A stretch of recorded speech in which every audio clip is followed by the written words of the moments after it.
Howdy, howdy, all you conspiracy players out there. Before we dive on into today's episode, I thought it might be a good time to interject some things and give a little update.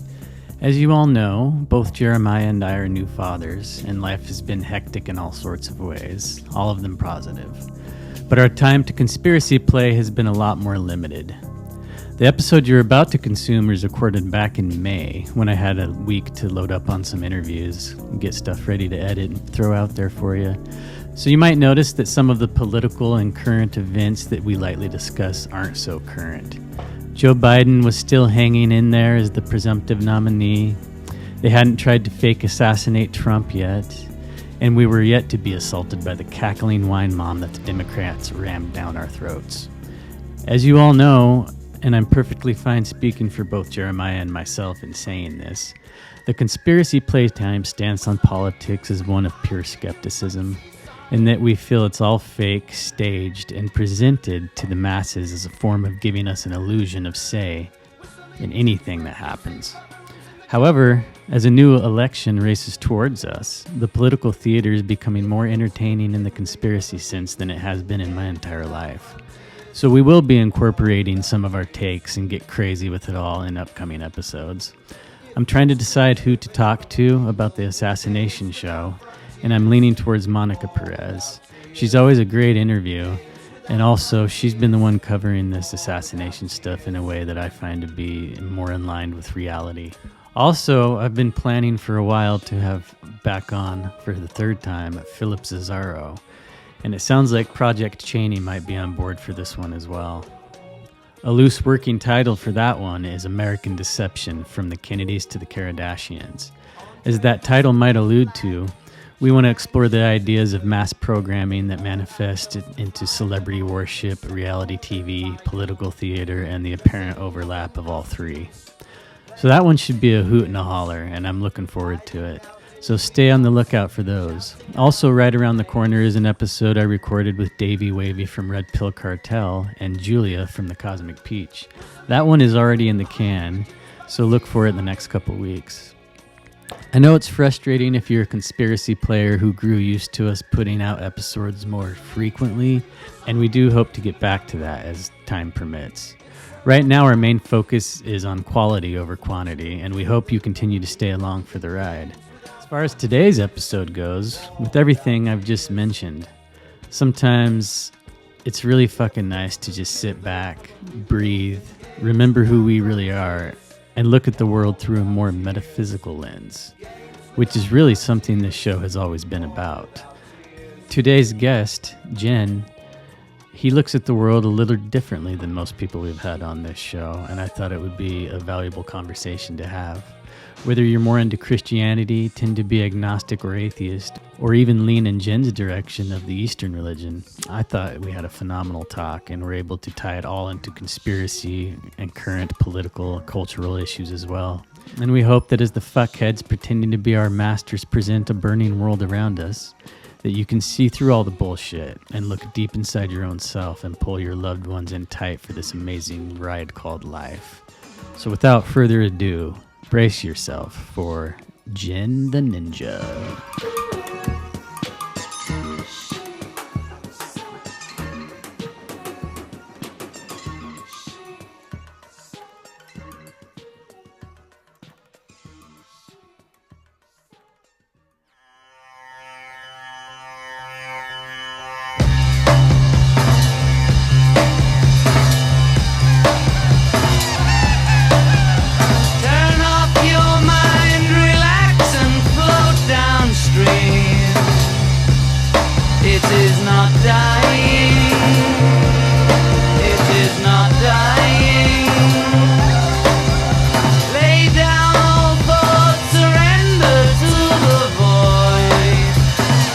Hello, conspiracy players. Welcome to another episode of Conspiracy Playtime. Today, we have on somebody who I've been in correspondence with for, I want to say, over a year, right? Do I call you Jen? Is that just... No, that's my real name. Your real name is Jin. Jin the Yeah. Ninja, everybody. On Twitter, he's known as Jin the Ninja. I don't know, do you do Instagram, any of that other stuff? Because that's where I've seen you mainly. I am on Instagram, but it's just the show account, so it's Threshold Saints. People can follow me there. It's not as funny as my Twitter. My Twitter account is definitely the more spicier account, but I think that it's still interesting. I try and do different things on it and stuff. We'll put it down there in the show notes too, but what's your Twitter handle? Is At. at Wukong Reborn, WUKONG Reborn, like the monkey. Okay.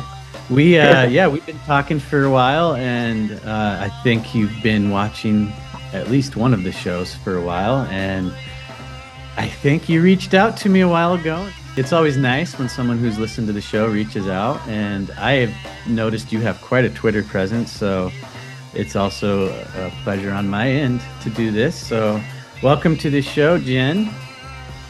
Thanks so much, Colby, and thanks for having me on slash swapcasting. I love conspiracy playtime. Let me just say, and I consider you sort of the expert of that whole Mama Cass, like that whole and the '90s stuff. So you're really good at both those things. Like the grunge stuff, I thought you did a phenomenal episode on that. But then the Laurel Canyon stuff, you are kind of the master. So all props to you for that. Well, I wouldn't consider myself a master of the Laurel stuff, but it's nice that you do, and I won't argue with you. It is probably my favorite topic. So I continue to find new things with all of that, and Julia over at Cosmic Pete, she kind of brings another angle to it, and she gets real esoteric with all these other connections. I mean, if you weave a big enough spider web, everything goes back to Laurel Canyon, and the grunge music scene is basically just an extension. Same playbook and formula, different locale and era, but Mm-hmm. very little difference. And it's been one of the things for me waking up. I mean, I've always kind of been a fringe conspiracy thinker, but I didn't realize like I was listening to the CIA whenever I put the doors on. But Mm-hmm. I still like the music, and I know like Carl Hassel, shout out. He's one of those guys who literally took an axe to his music collection when he found out the inner workings of everything. So yeah, I would say music's a great angle for conspiracy. I just listened to you on, I don't remember if it was Occult Rejects or NY Patriot, one of those shows. Does he do NY Patriot anymore? I think it's all unified. I think he just puts it all out on one feed. But I think it was a tour episode, like a call reject episode. Yeah, that was good. If anybody, I know we have a lot of people that listen to him as well. Nick's recent episode from a little under a week ago, it was great. And it was Jin on there talking about the insane clown posse. And there's a lot in there that I had no idea about. So, yeah, there's music. Today, I wanted to have you on, kind of been going over in my mind what we can talk about. But every time I hear you on someone's show, you just unleash this knowledge of I don't want to just say religion because it's not all religion. It's what would you say your area of expertise is in all of that stuff? I'd let you word it better than I'm trying to. No, well, I appreciate that you say it like you set me up to say it so well. I would say that I'm quite good at metaphysics, and because of my sort of uh, I guess occult background, and then also tantric Buddhist background, because that's also a form of sorcery. It's just maybe contained in religion, where sorcery in the West tends to be more separated from religion, depending on obviously your style, your tradition, whatever. But I think I'm quite good at metaphysics in general. I've sort of been cracking the Kabbalah because it is so similar to Tantra. Like there's a lot of overlap, just with colors, with words, with the way it sort of works dialectically, like how the light moves through the paths. You can really find a lot of parallels. So I'm relatively good at decoding things but I take a more, as you know, as we discussed pre-recording, I try and take a more pro magical approach, with the caveat that I do think magic is quite dangerous, and I think that most people don't quite grasp how both efficacious as well as transgressive it can be. And so I think I try to do a demystification. I try and say, this is really what it is. This is really what it's used for. Obviously, I'm a Tantric Buddhist, so I use that lens to try and give it like some moral value. But I'm trying not to be like a pearl clutcher or a Puritan or anything like that. Like I try and take more of a non-dual way of thinking about it, more of a broader perspective, and say like, this is real, this is not real, it's inside your mind, but then there's also more than that. There's also more than just consciousness. But that is a fundamental building block, I would say, of reality. Okay, well, I want you to dive into Tantric Buddhism a little bit, because I honestly don't know exactly what it is, and I did look it up briefly, but as I was reading through it, I thought, well, why not just let the guest I'm about to talk to go into it? Because I honestly, as a man living in 2024 Western side of the United States, I see a lot of repackaged Buddhism, and the Western take on Buddhism is very much, they'll even say it, a lot of these people, it's more of a philosophy to them. But as a Tantric Buddhist, why don't you explain your practice with that, and maybe like give a little background of how you came into it? Sure. So I'm going to try and do the best I can. I'm just representing myself. I'm not representing anyone else, but I'm going to do the best I can to, like, portray the practice as accurately as I can. Okay. So I'll just give a caveat first. But basically, I'll just start with how I started, because I think that's somewhat interesting and people always find that to be interesting. So I can't remember exactly how old I was. It was maybe 15 or 16, maybe a little younger. It was in 2004. The Dalai Lama was giving a Kalachakra public initiation into the Kalachakra teachings. It takes 3 days. It was at the Toronto Expo Center. It was called something else back then. I was in Toronto for the summer, which is where I'm from. I always wanted to. My dad is not Buddhist, but he is Chinese, and he's very superstitious, and he's from Southeast Asia, not from mainland China. Okay, so I'll just say that. And so we always were a part of a Mahayana temple, and there's quite a few big ones, but there's a really big one in this place called Richmond Hill. And it's like, it looks exactly like how people can imagine. It's like red walls, like very Chinese, green pillar tiles on the roof. It has like gardens and all that stuff.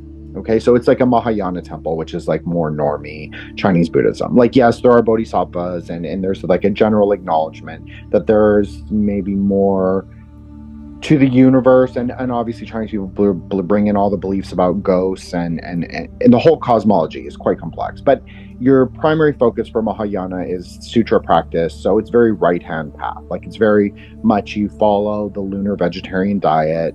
The what? You do vegetarian diet? So this is specifically a Chinese practice, but there's like a lunar calendar vegetarian diet that most Chinese Buddhists follow.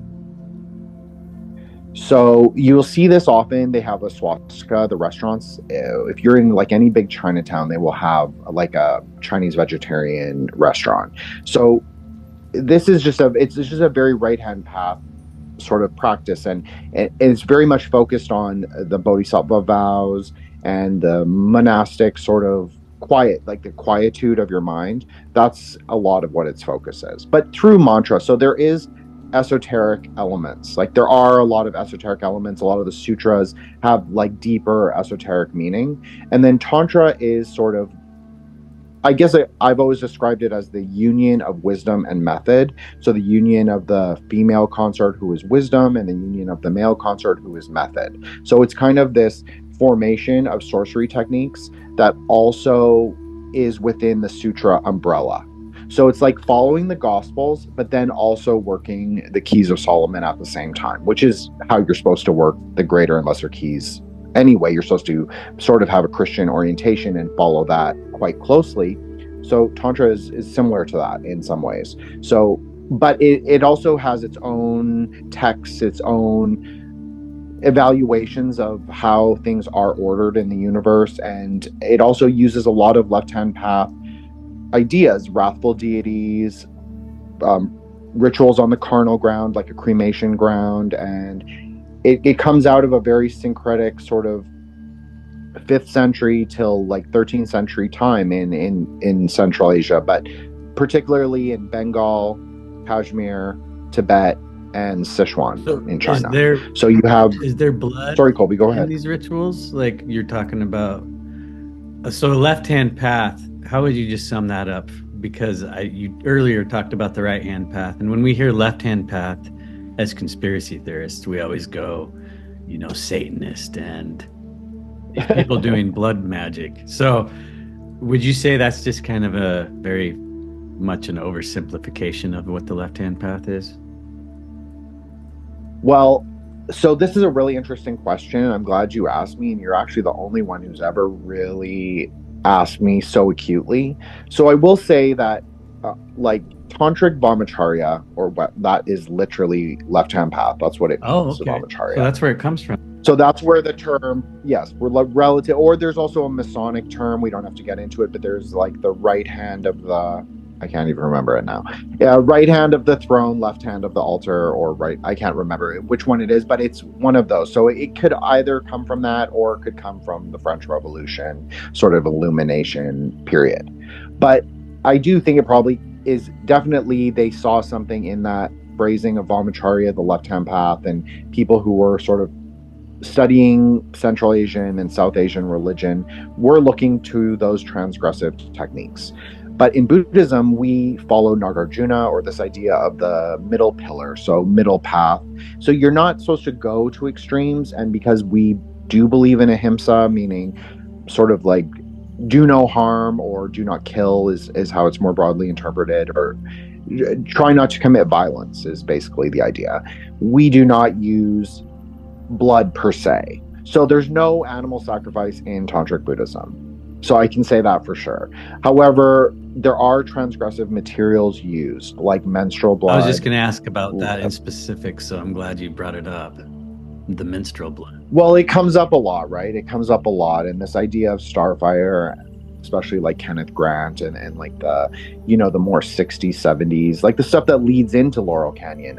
Yes, they definitely were looking at like Tantric Buddhism or Indian Tantra. Well, this is which is more, a spot where like Carl and Julia from Cosmic Peach would divert in their line of thought, because she brings a lot of that into it with Mama Cass and others who she claims were practicing witchcraft, and a lot of people dismiss that stuff, but you only need to look at the music to know that it's really acknowledged there. So I agree. I actually remember your episode with Julia quite well because I've listened to it. Especially, I know you've done several, but there was one in particular I found very profound. So I have listened to it several times. But she is correct in that Mama Cass was some kind of witch, in my opinion. And you can see that they all have connections to military intelligence and to each other, which is also very interesting. But then you can see like a through line in her music. It's very obvious. Like she sings about the age of Aquarius a lot. It's very theosophical. It's very much like we are the arbiters of the new age, and we are going to usher it in by telling people, so telling the public who is unenlightened or unilluminated what they are going to do. But I'm not a Michael Hoffman guy, Colby, so I'm not a revelation of the method per se. Like, I don't really understand it in that way. I think that's a bit of a deflection. Now, I understand that he is a conspiracy sort of stalwart. And I didn't even revelation know of the method. that's where that comes from. The revelation of the method is Hoffman. Yeah, it comes from Hoffman. Okay. I hear people talk about it, and they're like, yeah, they feel like there's this karmic debt, and they can't bear it, so they have to let us have a chance to stop them from doing it. And I think it's more trauma inducing than anything. Predictive programming, I think, is very real in our in our arts, but revelation of the method, I think, and predictive programming have this weird like overlap that people kind of get stuck on. And I think it's more about, like I said earlier, just the trauma thing. I agree with you. I think that it's like I think how I've been thinking about it lately is like a reverse illumination. Like it's like how that there's a New York Times best-selling book right now that is about shadow work. I forgot the name of it, and I encourage no one to buy it because in my experience, and I'm not a new age person at all, but I know a lot of people who are into magic or into new age sort of thinking, new thought, and a lot of them have undertaken shadow work or this kind of, it's very theosophical again, this idea of whatever that even is. And I find, in just my opinion, it makes people become stuck in their traumas. So you can see a through line exactly from what you're saying and from the Laurel Canyon stuff. Like, it is to keep people traumatized and it is to keep people sort of asleep. Right. But then there's also this illuminist strain in some of the thinking. It's like a Crowleyan idea, like we will show people what is behind secret societies. We will show people the magic. We will explain it in perhaps a very transgressive, maybe occulted way, but there is some part of truth in that. Like they're revealing some kind of, I don't know, like methodology. So I think revelation of the method for me is much more about this like a dichotomy. It's like the black and white checkerboard. It's like one extreme, which is their preferred extreme, is to keep people in the black sphere or the black square. That is very just, it's mystified, it's occulted, we can't see anything. But then there's another kind of, maybe, I don't like to say faction because that gives like very Q vibes, and that's not my way of thinking, but I do think that there is something true, and they want people to recognize it. Well, I do want to go back because I really sidelined you when we were talking about Tantric Buddhism, but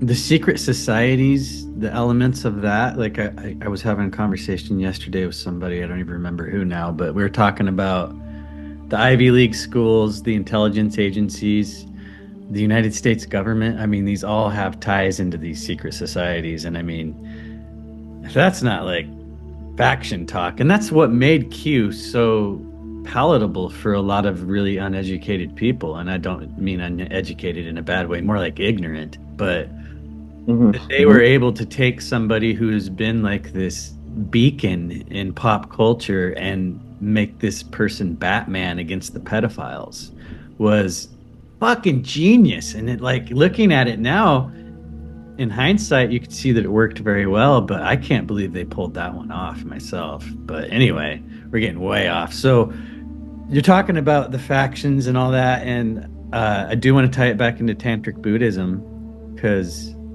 if I interrupted you on a point you were making just now, but what do you think a good place to go with the Tantric Buddhism is? Because I want to get into the deities, because I think that's a part that stuck out to me when I poked my head in, and it was like, now I'm very much base knowledge when it comes to world religions. I was fascinated enough to look into it in college a little bit, but the deities, are these from Hinduism, or are these others? Is this another set? So the idea is that all Tantric Buddhist deities, except for local deities, like local gods of maybe a specific mountain or a specific valley or river or whatever, everyone but them can be traced back to the Indian pundits, like the Indian practitioners of Tantric Buddhism, which was really happening in the first till maybe say 3rd century. And these texts developed called Dharani Sutras. So they were not fully tantric, but they had tantric ideas. Like they are pieces of sutras, so like gospel texts, or very sort of heterodox, or not, excuse me, very orthodox texts, but then they would sort of reconfigure them.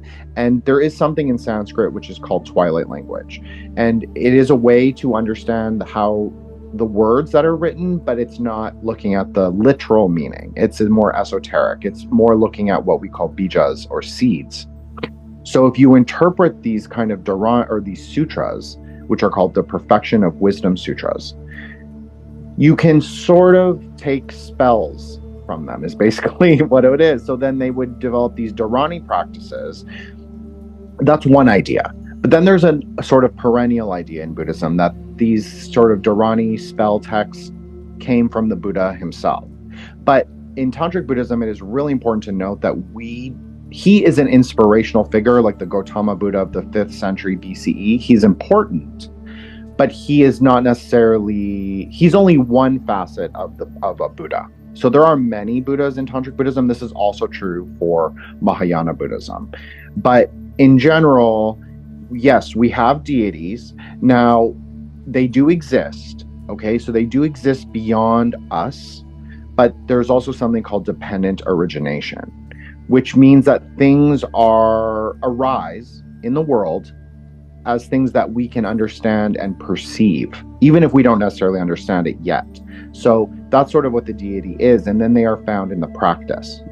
Now, so those are the usually male deities that I'm talking about, that kind of are, it's kind of a dialectical relationship between you and the deity, and then sort of this practice develops in the synthesis. That's sort of the idea. But then there's these other beings called dakinis, who are the female consorts of the male deities. They're usually a consort, but they can be practiced on their own as well.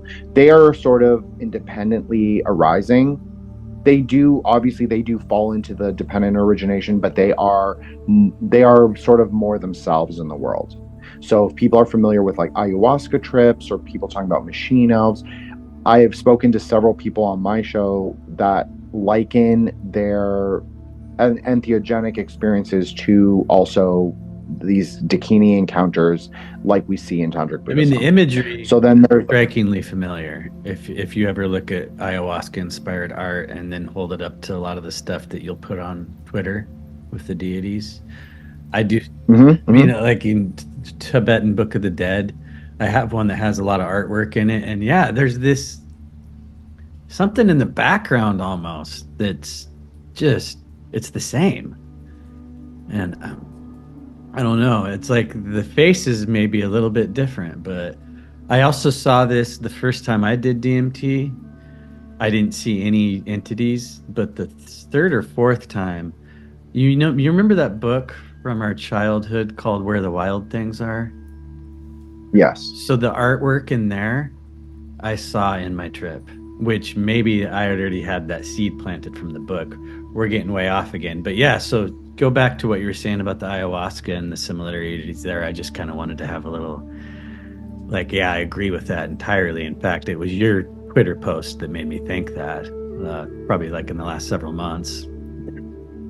So actually, it wasn't a divergence at all, Kobe. It was like a really perfect segue, because that is how I think of Buddhism. Like, they do caution you against having this eternalist or perennialist view, and I recognize that, and I think that yes, it's really interesting to think of, and Buddhism is described as an axial age religion, something that both rises and falls sort of with civilizational cycles.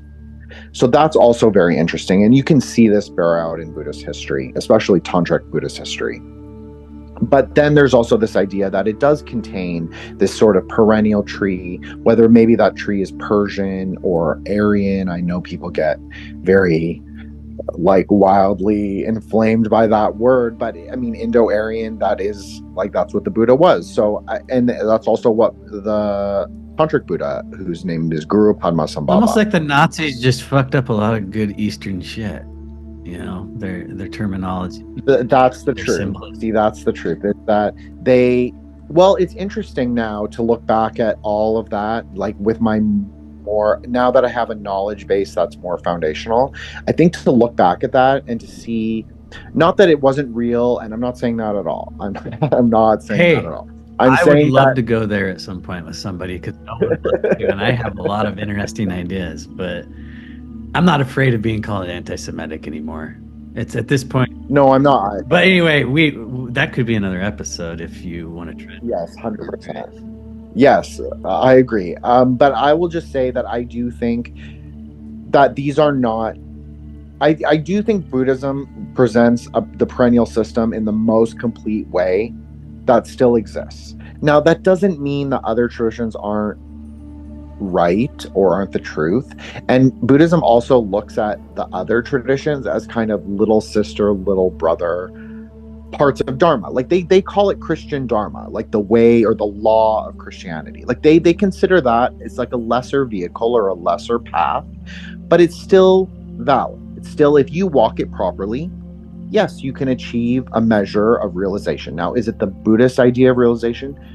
No, probably not. But it still gives you, it still moves you up the tree, if you want to think of it like that.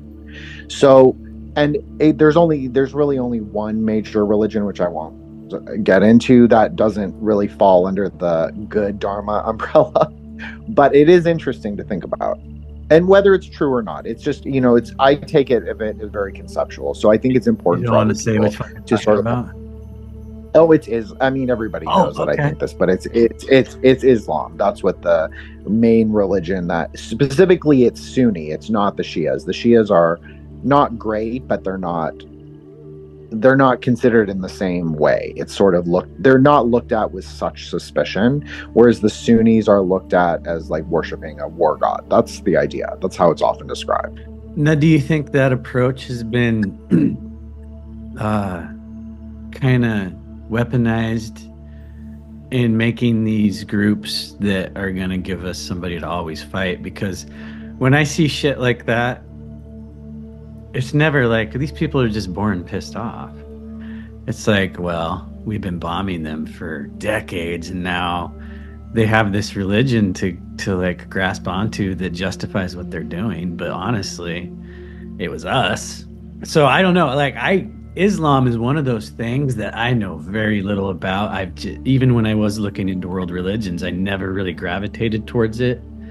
It just seemed like what you're saying. It kind of stands out on its own in a way. But anyway, yeah. So I think that much in the way that religion has always been used when it comes to war, that one to me is like a example of like these people would be doing this anyway, but they have that to lean into, I guess is.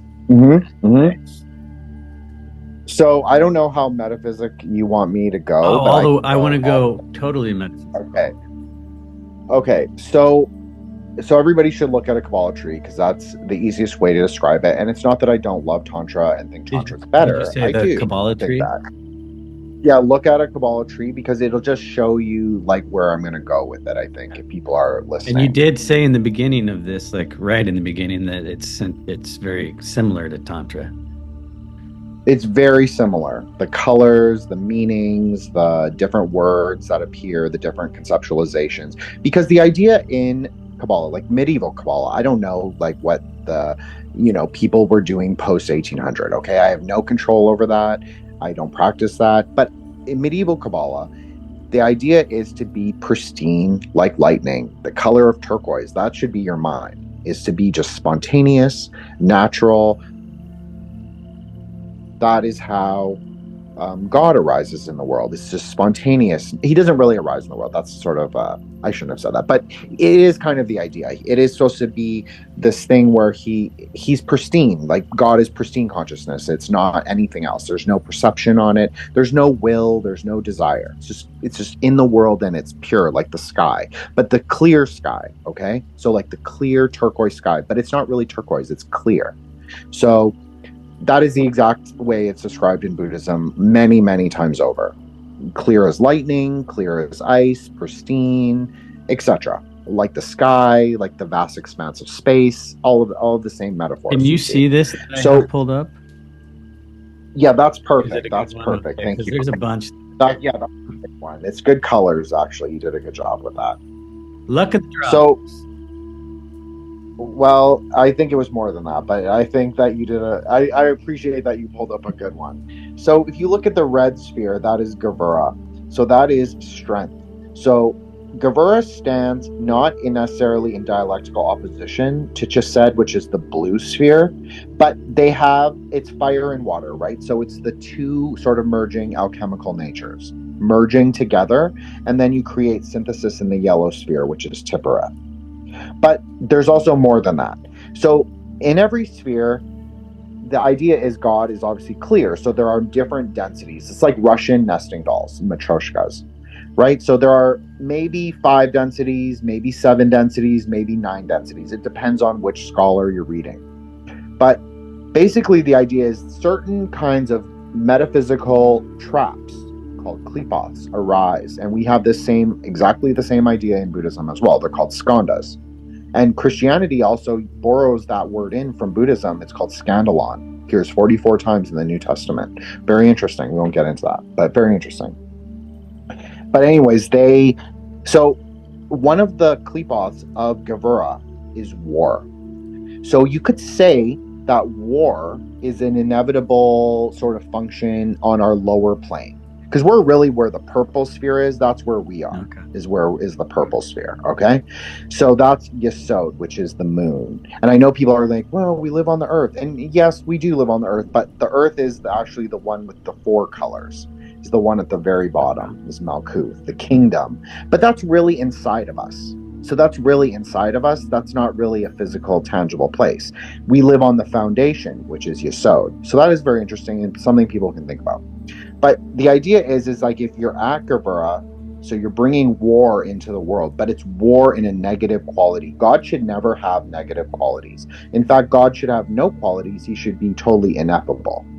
But because people are interested in magic and people are interested in, the dialectical games that, politics is a kind of metaphysics as well. So when you create war on where we are, you draw it down in a negative quality. So its strength, and what strength is supposed to be a way to portion out mercy.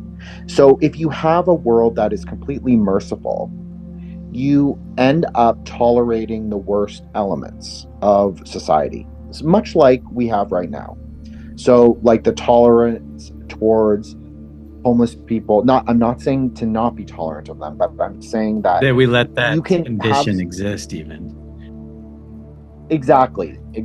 And saying, oh, those people can be junkies on the street and get like crocodile, like that disease, and that's merciful. You will hear a lot of progressives often say things like that. So the opposite of that is strength, which is to portion out mercy and victory. This is a very important concept. You should always be in the center pillar. You should always be in balance. That's even an idea in Kabbalah. That's why I say it's so similar, because it really is. So when you bring in God of low quality, which is war, that is sort of, it's not that it's not God, but it is sort of not God at the same time. So I would say that that's where Islam tends to get stuck, is in that red sphere. And where Judaism tends to get stuck is in that blue sphere. So you can see it's also interesting that they're in dialectical opposition to each other, and that they sort of torment each other in the negative quality. But obviously they're not supposed to be in the negative quality, they're supposed to be in the pristine quality. But anyways, that's a whole other tangent, but I just think that is interesting. So where you want to really be, where God is really found, is above Kether, so above the white sphere. That's really where God is, in 3 different layers, 3 different kinds of worlds, formless worlds. Just like in Buddhism, we have the exactly the same idea. So Shiva is considered in Buddhism to be at the first density above Kether, so Ein Sof Or. So this kind of formless realm. He's not going to return on Earth as a human, but he also creates negative consciousness. That is kind of the formation of our worlds, this negative consciousness. So if we can sort of purify our own negative consciousness, we will help him sort of purify his negative consciousness. That's kind of the idea. That really makes me wonder about Joseph Smith, because I don't even remember what they're called now, but the Mormons in their afterlife, they have 3 layers of reality. Do you know about this? So I've listened to Heidi from, I forget her podcast name, I'm sorry. I know who you're talking about. She's on our, she's like, I mean, we're like one connection or one step removed from her through many people. 100%. Her and Janet are really I don't know the name of the show either, so I'll be embarrassed with you. But I apologize, Heidi. I do like your stuff, and but so I've heard her explain it, but because I didn't grow up Mormon, and I think that you have to really be in it to really. I grew up around it. Like everybody was Mormon in my high school, except for maybe 10% of the kids. It's a small school, but still. I was like exposed to it without being in it, like as much as one could be. So I did catch a lot of their and their fucking Book of Mormon is like science fiction. It's insane. 100%. Yeah. I think that Mormonism is like, it is very proto OTO, maybe. Like it's a Golden Dawn derivative, Uh-huh. clearly, mixed with Freemasonry. And he tried to make it about, well, I guess that's very theosophical, right? To make it about a bloodline, because Mormons are so obsessed with genealogy, ancestry. I'm not saying that's bad inherently, but I mean, I think that the hyper focus on it probably is not going to lead to the best conclusions. But anyways, I Well, digress. I did when I do I think. pulled the three kings Sorry, up. Colby, So go if ahead. I'll read them, and if you think there's any similarities to the three levels you were talking about. So the lowest one is called the Telestial Kingdom, the lowest degree of glory reserved for those who lived wicked lives, such as murderers, liars, and adulterers. The glory of the Telestial Kingdom is comparable to the glory of distant stars. So I remember when they explained this to me, they said that in their world that would be hell, but hell to them was like as good as it is here on Earth. It wasn't like a place of torture. That's 100% a Kabbalah idea. That's where we live. In the word glory. Okay. So terrestrial kingdom, a degree number two, a degree of glory between the celestial and telestial kingdoms. So you get to the celestial kingdom, the highest degree of glory where God and Jesus Christ live, and the focus of God's commandments and ordinances. The glory of the celestial kingdom is compared to the sun's glory in the scriptures. I mean, it's all Kabbalah. It's just like 100% everything. Just dense. It's basically just a rewording of the traditional medieval Kabbalah. I mean, that's all that is. I mean, that's even how the tree is. It's there's a tertiary, a secondary, and a primary level. Binah, Heather, and Chokmah. So understanding, the crown, and wisdom, those are all, that's the highest world, sort of. Like, that's the highest accessible world, but it's very difficult to get up there.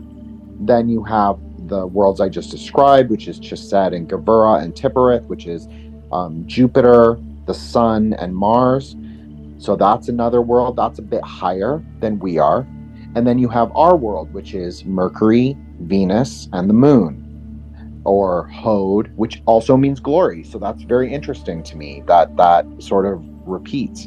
And then you have the kingdom, which is Earth, but that's also us. So there's also like a non-dual kind of thinking in that. But that is where we are, is we're in this sort of in-between place that we can choose where we want to go. Now, is this hell? No, that I would say Buddhism rejects that idea, because hell is a very real place that people go to in the interstitial time before rebirth. So I believe that there is a hell.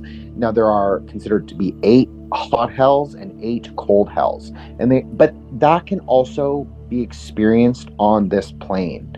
So there are people who are born or who exist in the world that do live in a kind of conceptual hell, obviously, because just like we were saying, there, if you tolerate drug use and people just ODing on the street and having like very bad hygiene, very horrible lives, that is a hell. That is a kind of hell. So you could say that that is hell on earth.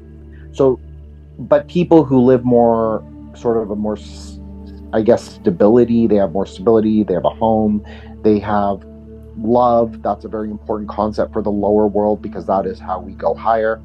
This can be a really great world. There's no question about it. So I do reject the idea that it's hell, but it's not a foreign concept to me in any way. Like, I've heard this many times. It's also very important in the idea of Lurianic Kabbalah, which sort of introduces the idea of the Qlipoth, but it's not like the reverse tree or the tree of death. But that is, you're not supposed to focus on that. So a lot of magicians like love that. Of course, I love elements of it because I have that edgelord sensibility, but you're not supposed to focus on it. It's just supposed to be something you understand, because it helps you move through the higher tree. But so I would say we don't live on hell, but I understand what the Mormons are saying when they do, because it does make sense in a way.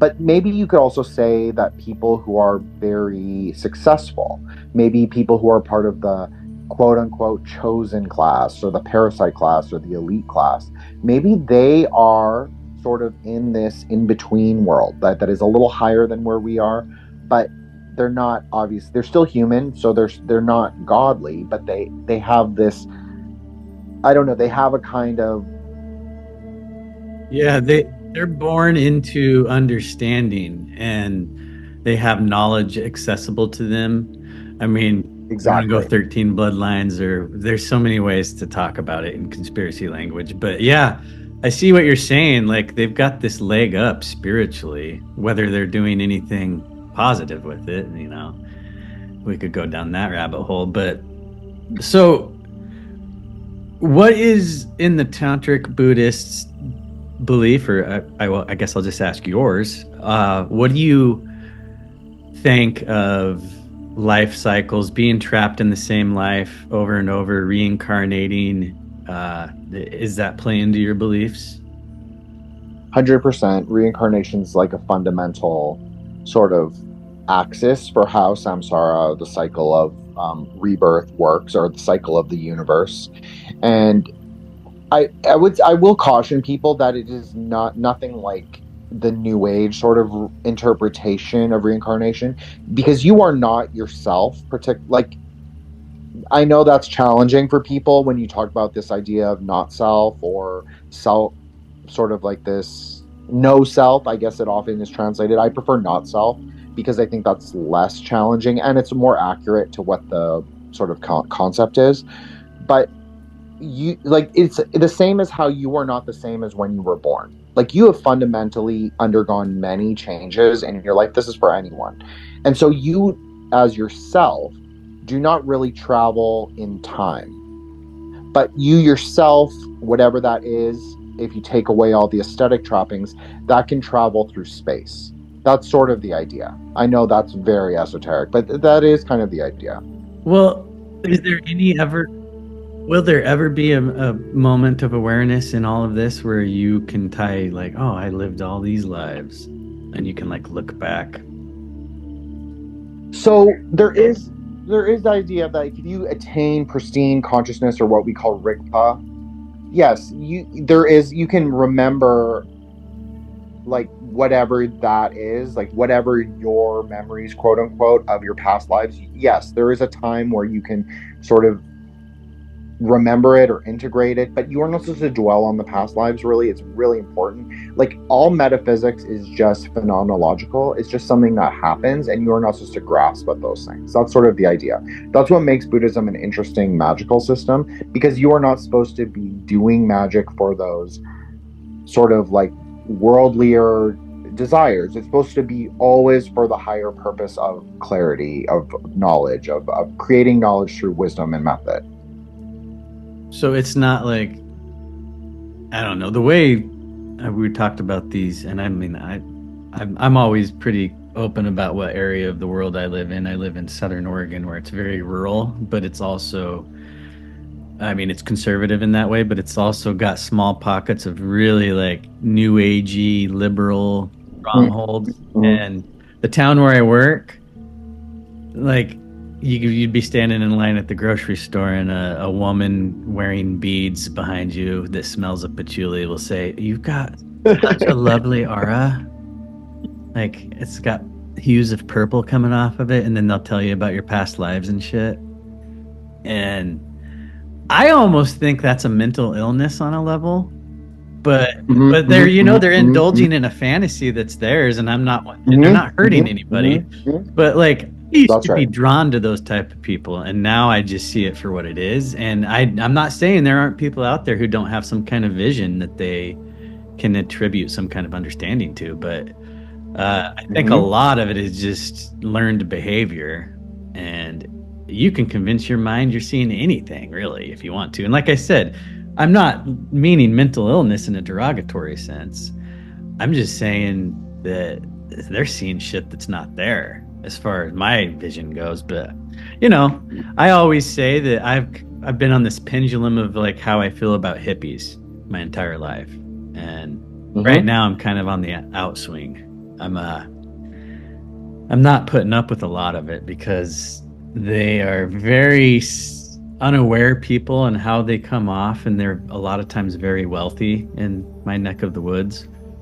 And they're like you were saying, they'll talk about stuff all day long, but when it comes to solutions, like you could just give that guy a sandwich instead of asking government to throw more money at it. I mean, there's other ways. 100%. But anyway, we're getting way off here, but the way they would talk about reincarnation, and like there's people in this area where you can go pay for like a past life regression hypnotherapy thing. What do you think of all that? You think that's something that you can attain here? Is some kind of like hypno vision of your past lives? Well, I'm very conservative, Colby, so I would never let anyone hypnotize me. Right. Like with my consent. And I'm also very difficult. Like those things don't really affect me because I've been to like one of those things where I guess the hypnotist was performing in front of like a large audience. Yeah. And it did nothing for me, like absolutely nothing. Like I didn't find him funny. I actually thought it was like I didn't really like it. I'll just say that. So those things don't really affect me. But I also think that anyone can like achieve a level of mind training. So I don't think I'm special in that particularly. But I do think because I do practices that I am more immune to it. Well, so to speak. They will tell you in the ones that I've seen. We used to have one at my high school. It was an assembly, like once or twice a year he would show up. And like you said, they have this shtick. It's like they're trying to be comedians up there. And then very serious thing. And, you know, just a sidebar, when I learned about MK Ultra, like I'm like you, no one's fucking hypnotizing me. Exactly. I might need surgery here. I have a hernia, and the thought of anesthesia, it just terrifies me. I've gone under once before in my life, but I just think there's levels of your mind you shouldn't fuck with like that. But anyway, they tell you like you have to be willing to be hypnotized. Like if you're not surrendering to me, I can't put you under. So yeah, I don't know. Do you even think it's possible to regress into past lives when you're currently living one? Well, one thing you said, it was a little before we brought up the hypnotist, but you said something really interesting, that like this idea of mental illness. So we use this idea, but we call it a Mara. So a Mara is kind of a demon of delusion. And there are multiple Maras, and people who are familiar with the Gautama Buddha story, if you've read the Hermann Hesse book, he talks about Buddha's confrontation with Mara. But in Tantra, there are more than one Mara. There's a multitude, but it's not a legion like in a Christian sense. But because they are also self-arising. It's like a klipoth. It's also partly your perception of things.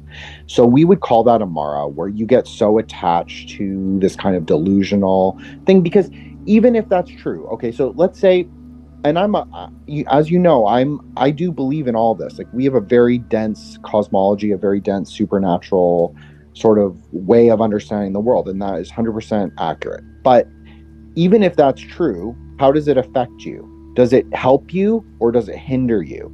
Does it make you able to navigate the world in a better way, or does it make you trapped in those things that you may or may not remember, that may or may not even be real? And I'm not saying they're not real, but is it useful? Now, we do live out certain karmas. Illnesses are often considered to be our karmas. I know that makes people very upset, but that is how it's often thought of. And things that we've done in our past life. Now, a lot of people struggle with certain things, and a lot of illnesses said to come from nagas, like snake people or snake spirits who usually dwell in the water or the earth. So, you know, maybe in your past life you killed a snake, so then you have a naga dosha. So that is a real thing. But then there's also like maybe you murdered someone, and so that part of your body will be afflicted in this life. So this world presents an interesting and unique opportunity among the three worlds to go higher or lower depending on our personal choice. So I think that's interesting, is that this world is actually, in Buddha's ideas, is the perfect world in some ways, because only in this world can we really ascend higher. The other worlds is very difficult. If you get reborn in a god world, whether you believe in this or not, this is just a conceptual layer. It is very, you use karma right away by existing in a god plane. So let's say you are born a minor god in heaven, okay? That instantly uses all your good karma. Your karma is just it, you're living your life. Maybe it's thousands of years you're alive. Maybe it's like 500 years, whatever. That instantly uses your karma up. So you have to get reborn in the lower world. The whole point of being human is that you get to reset your karma through every life. Now, is your karma 1-to-1 or 0-to-0? No, but it's much closer in the ways that you live out your life than it would be in any other kind of world. And this is true for animal rebirth or demon rebirth or ghost rebirth or any of that. It's just human is considered to be the pinnacle. So I think that there's something really interesting with that. So I think we should focus on this life rather than our past lives. Now, do Tibetan Buddhists believe in lamas, rinpoches, tulkus, all of that? Yes, absolutely.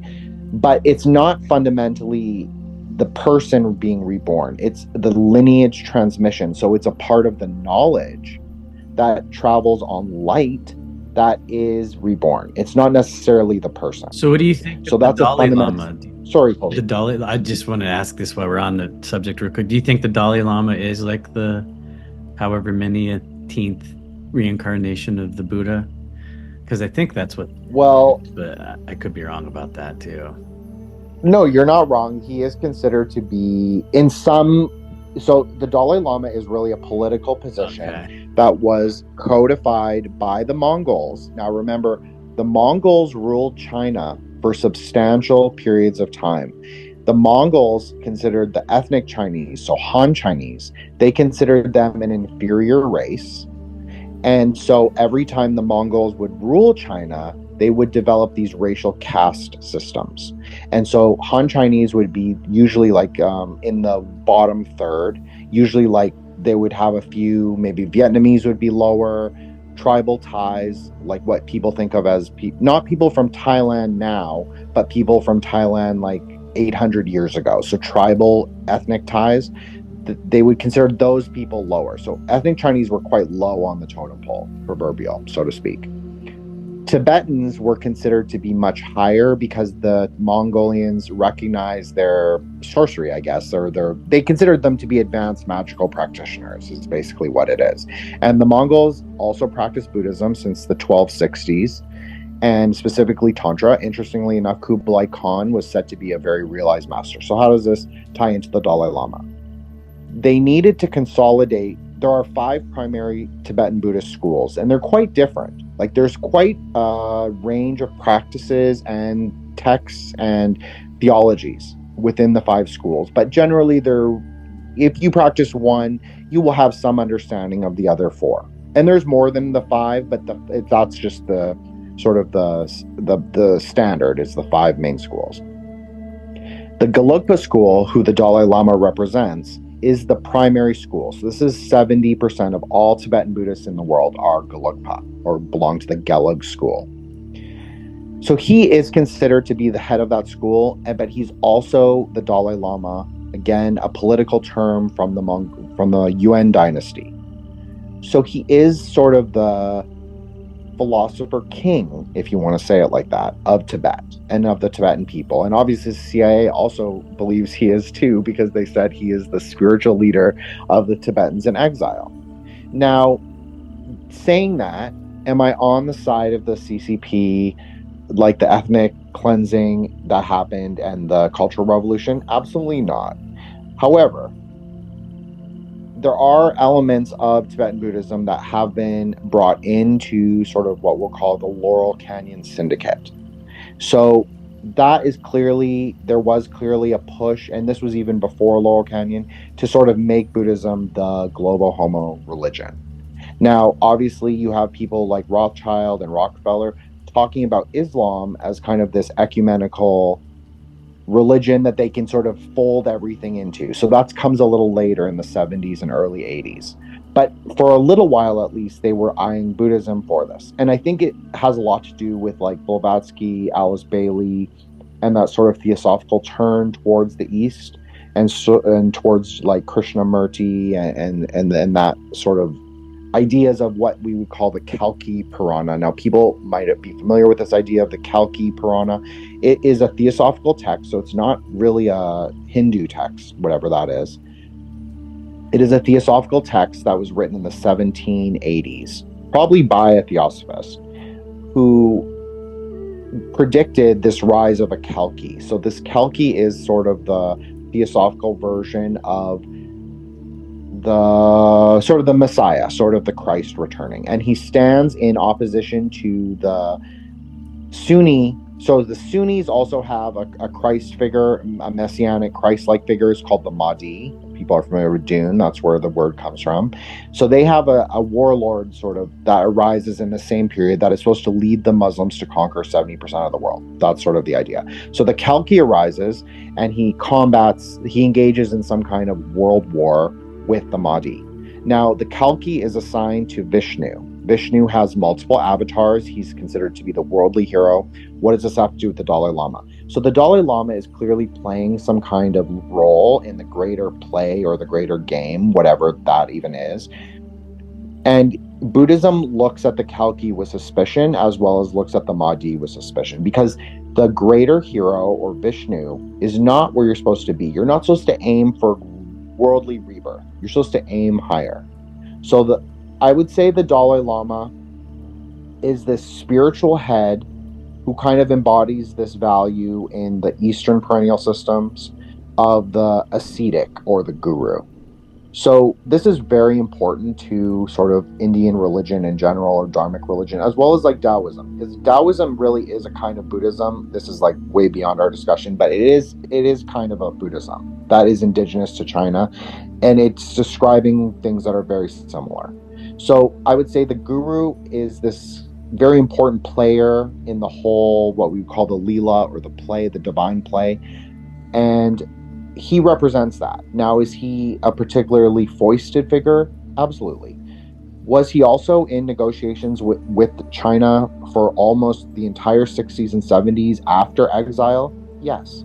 So I think history in this way is very occulted and obscured, and we don't fully understand what is happening. Even for me, I don't really fully understand the greater game at play, but I do recognize that he is a great ritual master.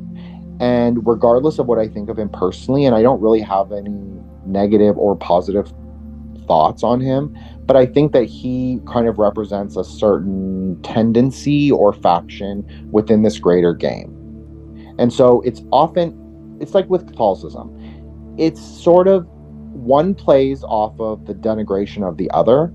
So you see a lot, like Catholics get a lot of shit. I'm not justifying Catholicism or anything, or the Pope, or any of the weirdness of the Vatican. But what I'm saying is I think that they denigrate certain factions of the higher caste or the elites in order to bring about their kind of preferred dialectical management, their preferred synthesis. So I think that this is a lot of what we see. So I think the Dalai Lama represents something older, something foundational, because I do think it all goes back to Tengriism, like what is Mongolian shamanism. For me, there is something in that makes a lot of sense, like the 33 gods in heaven, the 99 gods of the underworld, the white hats and the black hats, the 5 banner system.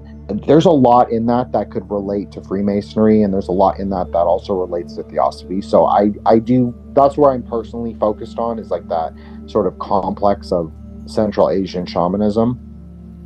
And I think that he plays some kind of role within that greater scope, but he does not really represent Buddhism in its core, because Buddhism is through, especially Tantric Buddhism, is through the lineage. So your teacher should be able to trace his teachings and his sort of methods and his sort of techniques all the way back to the original sort of founders of each school.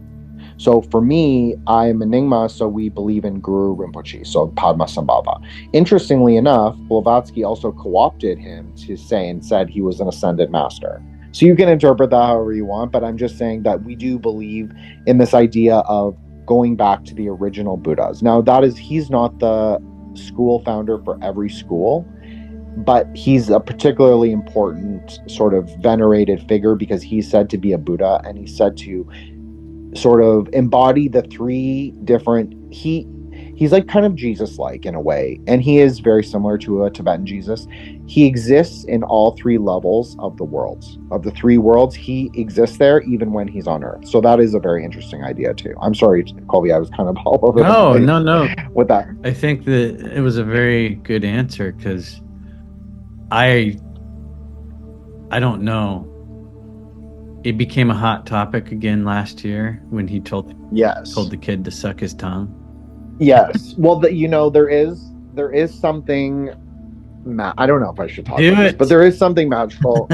There is something magical in that. Okay, so your tongue is supposedly where what's called the seal of the dakinis is. It's where a sound syllable, a bija. I spoke a little bit about those before. It's like a word. So I'm not going to give the one that's on your tongue, but there are three primary bijas that everybody will know, whether they're like normie or like a tantric like me. So it's Om, Ah, Hung. So everyone who's familiar with Eastern religion will know Om. Usually it's attributed to Shiva or Shiva consciousness or Shiva mind. So, but we obviously say it's Buddha mind. So it's totally pristine. It's not even really conscious. It's just spontaneous. So that is considered to be white or clear. Then you have Ah, which is red, which is in your throat. So that is your compassion. And then you have Hung, which is considered to be dark blue. And then that is sort of in your heart region. And that is considered to represent your body. So your tongue has a seal on it if you are practicing specific things. So you will see this sometimes in iconography of the consort when the higher deities are kissing or in an embrace. When you look closely at the image, it will be this idea of the tongue. Okay, so it's quite important and it's quite prominent. And so once you've mastered a certain mantra, the seal for that mantra can be on your tongue. So if you think about it in that way, do I agree with what he did? No, I'm not putting a moral judgment on it because I don't really know what it was about. Well, but I'm just look at it in different contexts, clearly, from what you're saying, and I didn't even know any of that. But yeah, it's a under 30-second long clip, and it was a bad look, and they did apologize immediately. But I just assumed it was just an old man slipping up and getting creepy. But yeah, from what you're saying, it may have been something else and taken out of context. On purpose, right? Intentionally, I think.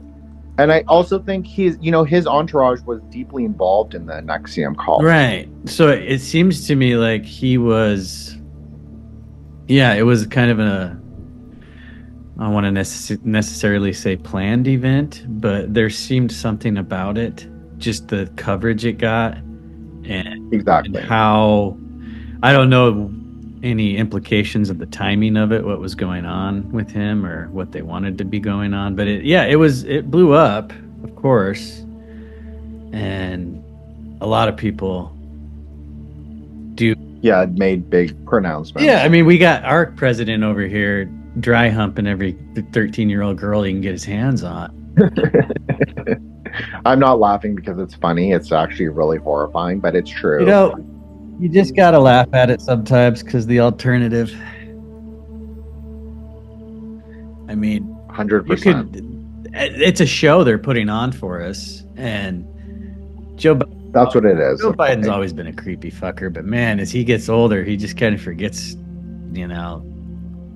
closed door policies on some of your weird shit you're into. But yeah, it's sad, and I don't think we should get political with this conversation, but it did have to come up just because we do have some creepy old fucks in power. Look, I'm not sorry. No, I was just saying, I was just looking at some of these pictures you were talking about, the gods kissing. Had some interesting stuff come up. So anyway, so the idea is that you pass on the mantra once you've accomplished it. You pass it on through a kiss. So you never know. could have been something like that, or it could have been something more nefarious. But I do personally think it was more of what I'm saying, because it makes very strong sense to me. And I posted images on Twitter explaining this exact concept, like lick my tongue, and then there's a picture of a tongue with like this magical seal on it, like very much similar to a pentagram or a Solomonic seal. Obviously it doesn't look like that, but in a tantric way it is similar. So I do think that there's something to that. There is also something about nectar, and the virgin nectar does have metaphysical implications, especially for Tantra, not just for Tantra, but for many magic practices, but specifically for Tantra it does. And so there could be something with that too. But all I know is that how you live your life is a ritual. So these small actions that they do that will seem mundane, they are not mundane to people who are living in like a non-dual perception. Like if you're able to sort of, like I've had many magical experiences, Colby. I know you've talked about some of yours, and you know, when you've done entheogens, and I do think they're very similar things. But we kind of slip in and out, right? Like we're not always there. Like I'm definitely not always there. That would be, but it's quite a life. I don't know if I'd want to have that. I'm not ready for it. But well, I agree with you. But for people who are always there, you have to be able to integrate that experience. So there is sort of a ritual performance that happens. Excuse me, sorry, I have to cough really quickly. I tried to keep going and be like really good podcaster, but you couldn't. Sorry. Hey, we're all human, and I do edit. I don't know if you do, but I cut stuff. I do.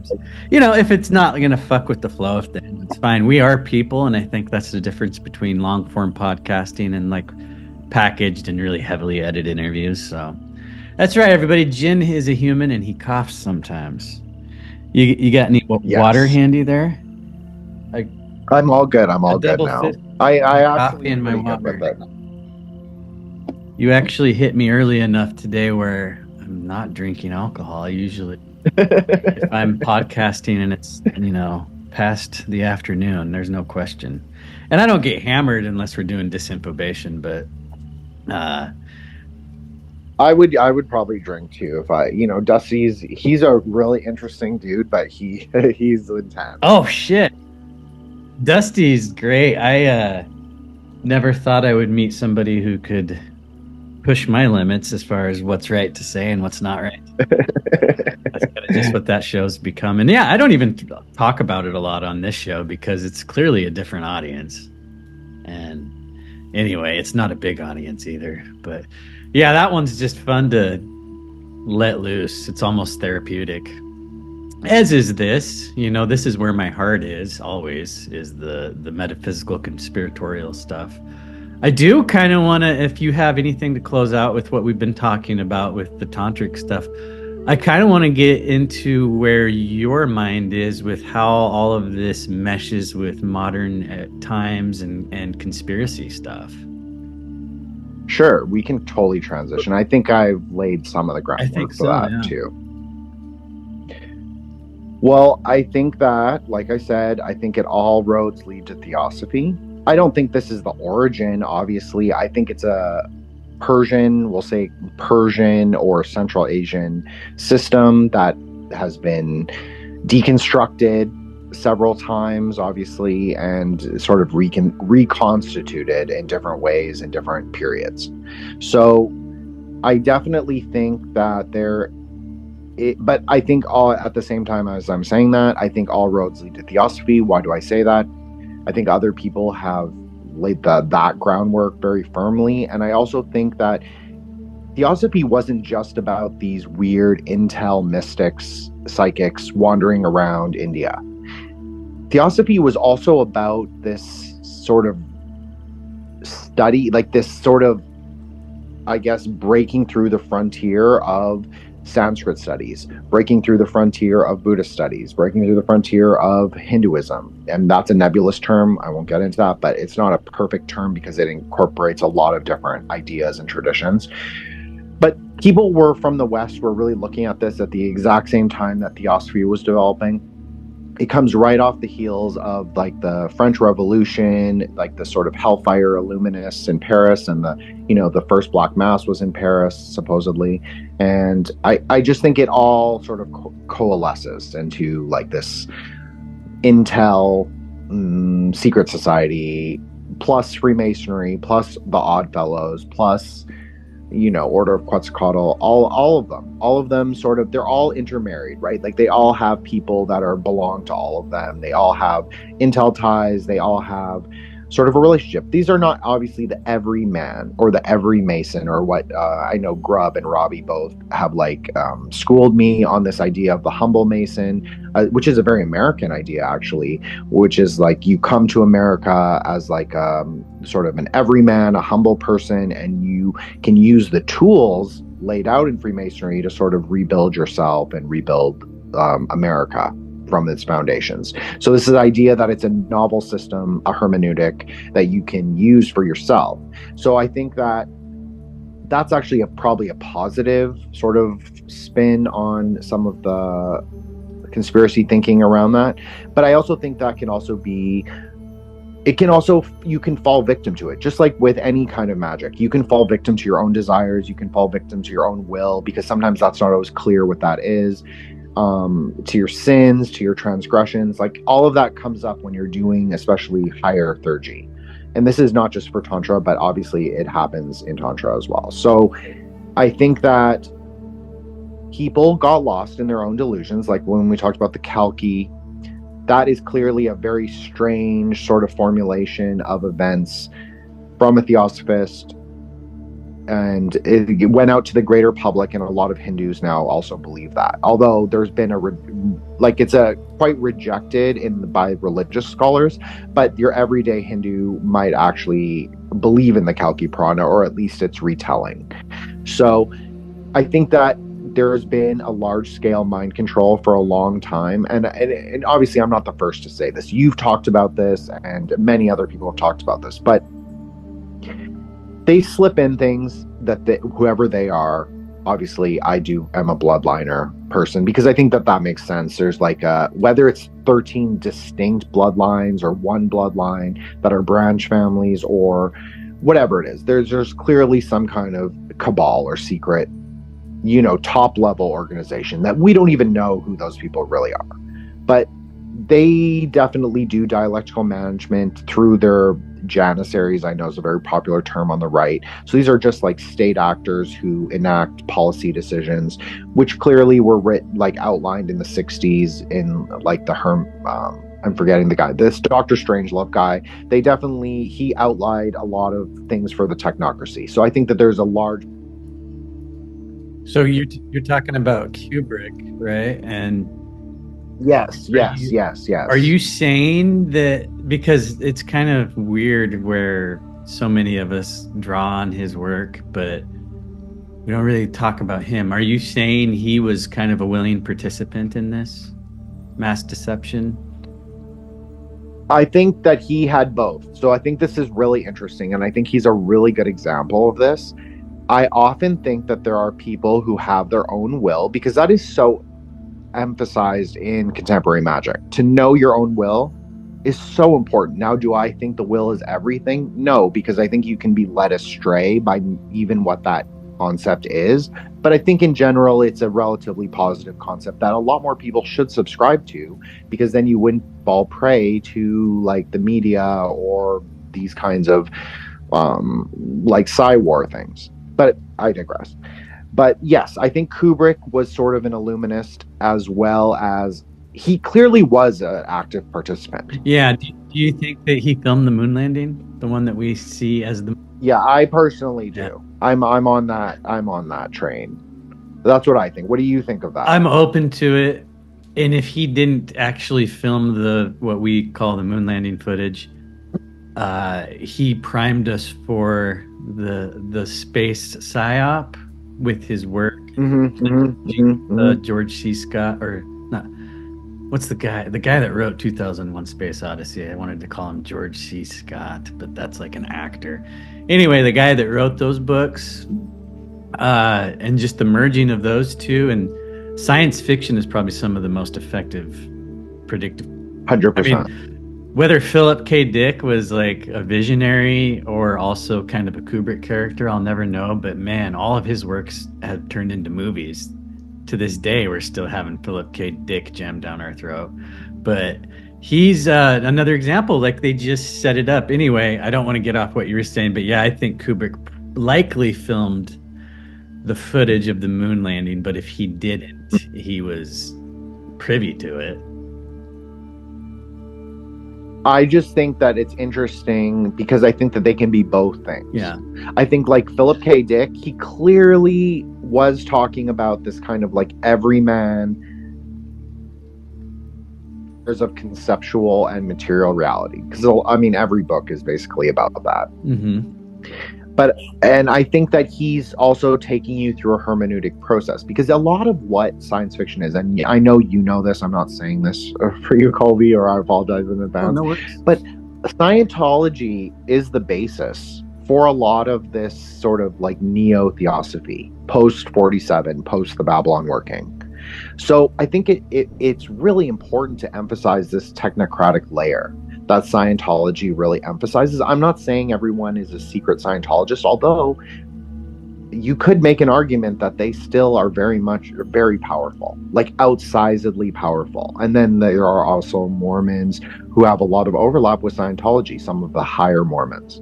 So that's also very interesting. Yeah, we had this come up yesterday with Ryan Dean, which I'm imagining this episode will be out by the time you all hear or listen to, watch or hear this. But we were talking about Scientology just on a side tangent we got on, and how it has all the markings of a military operation, and that they probably 100%. have many Epstein-like operations going on in and Yes. around Hollywood. And yeah, I dig what you're saying about it, because everybody wants to talk about how fucking crazy and corrupt the religion is, but that's almost like a distraction from what really is going on.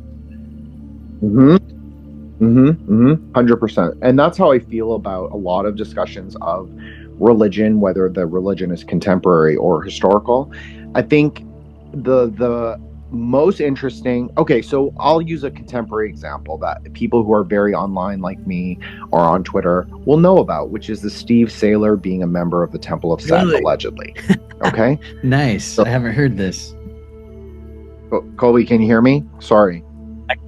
I can hear you now. It says that my internet connection is unstable. Okay. Well, go fuck yourself, Spectre. It's because we They wanna started know the why I don't Scientology. Oh, fuck. Well, we don't have to talk about Scientology, No. but the last thing I heard you say was Steve Saylor. Okay. Go with that. Yes, I am that's very really interesting. fascinated So he Okay. was a member of the LA branch in the 80s. I'm not saying he's still a member, but do you ever really leave those things? Probably not. It's like the CIA. Like, even if you're out, you're still in. You're still in. Right, exactly. That's a You great. still answer all the phone calls and, pieces of mail, I'm sure.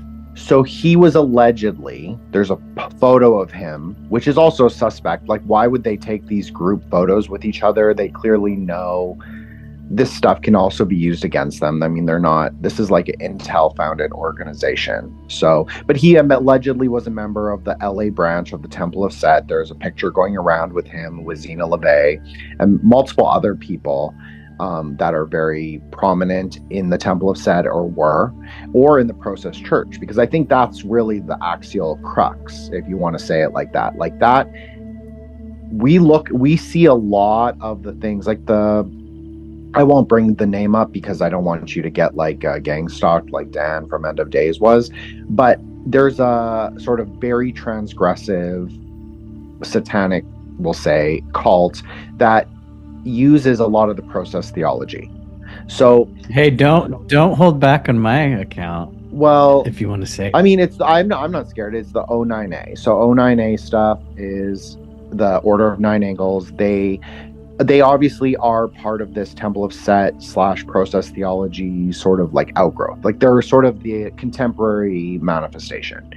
So we know that it's like sort of like a mutating virus, whether you believe in viruses or not.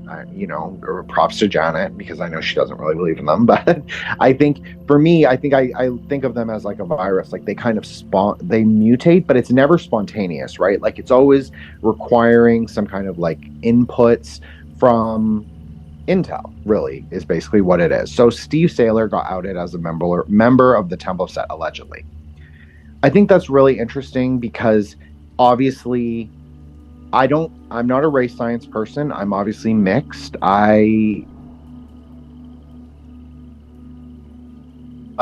Most people I actually find to be quite decent interpersonally, and I don't really have extreme views either way.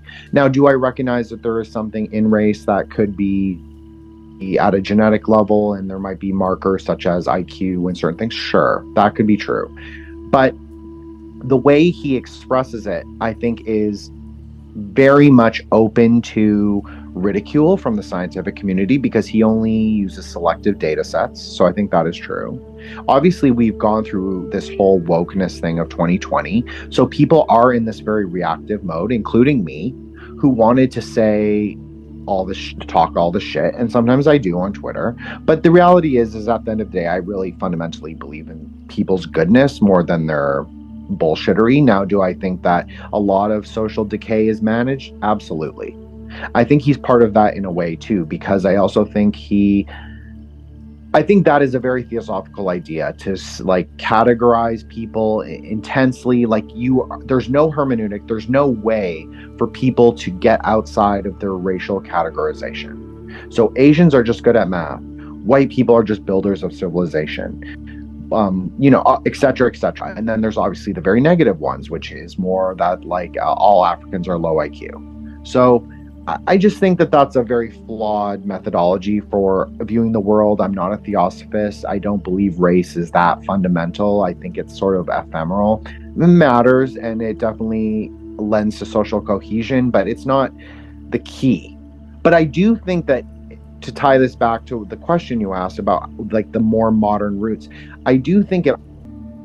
Hey, if you're there, I don't know what happened. I just muted both of us on accident. No problem. No problem, Colby. Is that better? Can you hear me? Yeah, I can hear you now. I don't know what the hell I did. I was trying to unmute myself and I muted you. Oh, there you go. You found the picture. So there you go. Good. This is the one that's circulating right now? Yeah, this is the one that's circulating. So he's the guy whose face is in front of the red sign. So I do think it's interesting, and he's had several big articles and interviews on other podcasts lately, and sort of I always feel like I don't believe in the ritual humiliation. Like Nick and I always laugh about this because we're like, show us the grimoire with the humiliation ritual. Like, show us where it's written down. And I also agree with that. I think that's like a very, I don't know, a more superficial explanation. I think it's a lot to do with telling you, like they're telling you who these people are and maybe discrediting them a little bit as well.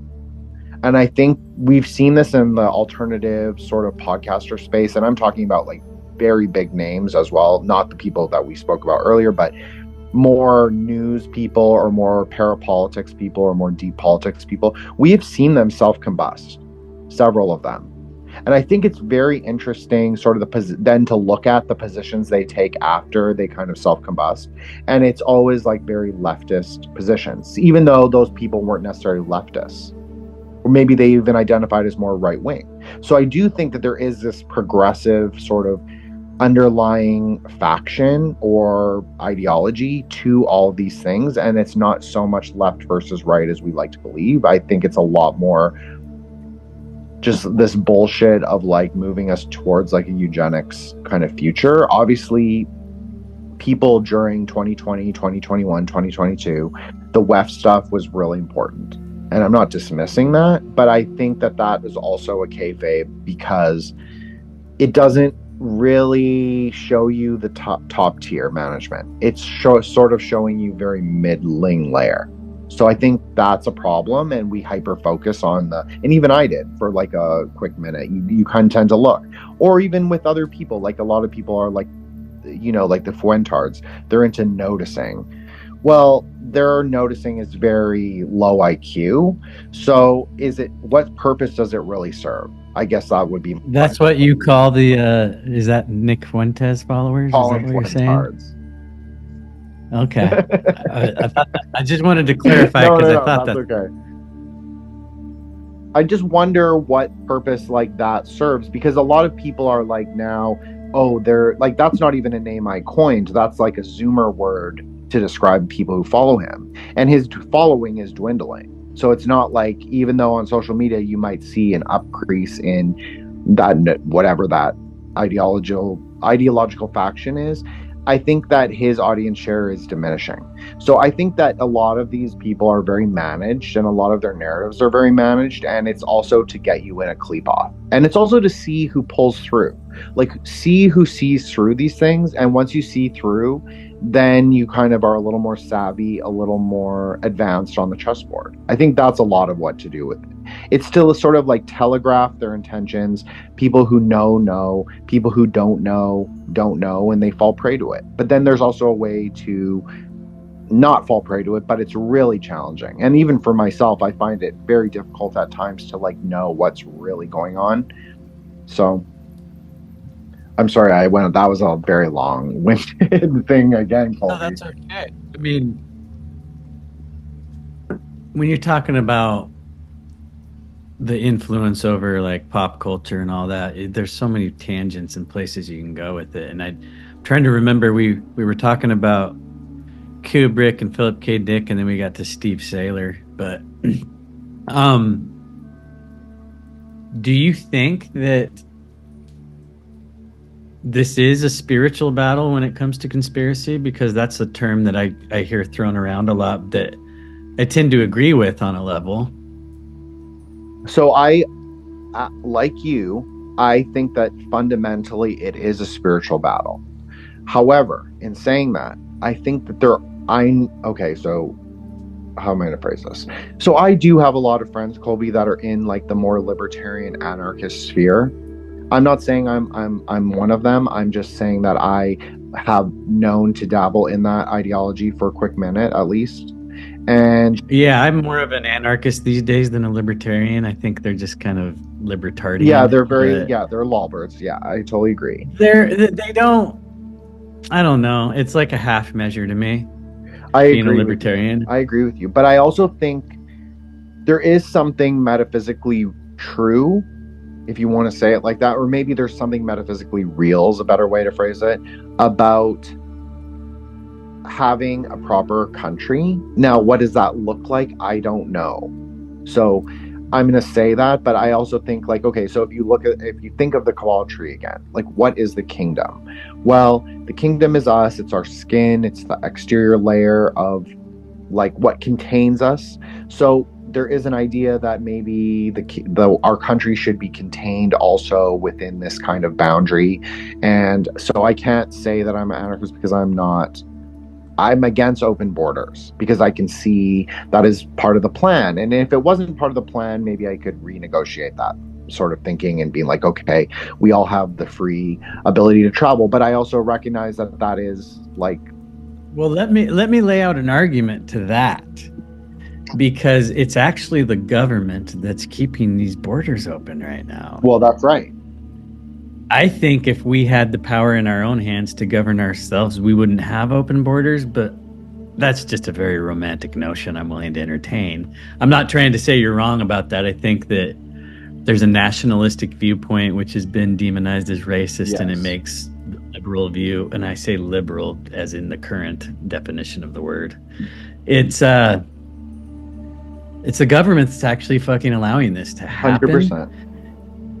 But yeah, who's to know what would happen if we woke up tomorrow and the government was shut down? I don't know. I think currently Texas would arm the fuck up.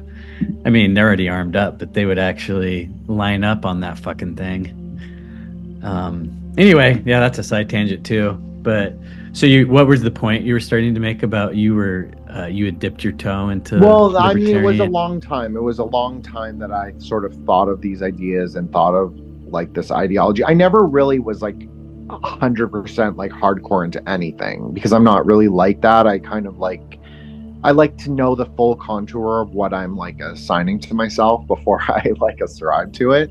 But I think for me, what it is about is that like I am more of a libertarian, because I do think that classical liberalism is, if you're going to pick a political sort of identity, I think the middle pillar, that's where classical liberalism would be, in a more libertarian or Rousseauian maybe way. But I also think that the problem with anarchist societies is they tend to go left wing. You tend to get these like leftist militias who are not organic, who are very ideological, and they tend to take property, reappropriate things. And I'm not saying it's like all bad, because I understand that like, yeah, there are times where you overthrow your king or you do whatever. That's a separate discussion. But I also think that some of their things are very wrecker. Like, you've heard that saying, Colby. Like, people have like wrecker behavior, so they just destroy. They don't create anything. And sometimes I am concerned with anarchism, where it's just do whatever you want. Like, yes, you're right. And even about like some of the gender craziness, that is all supported by the state, right?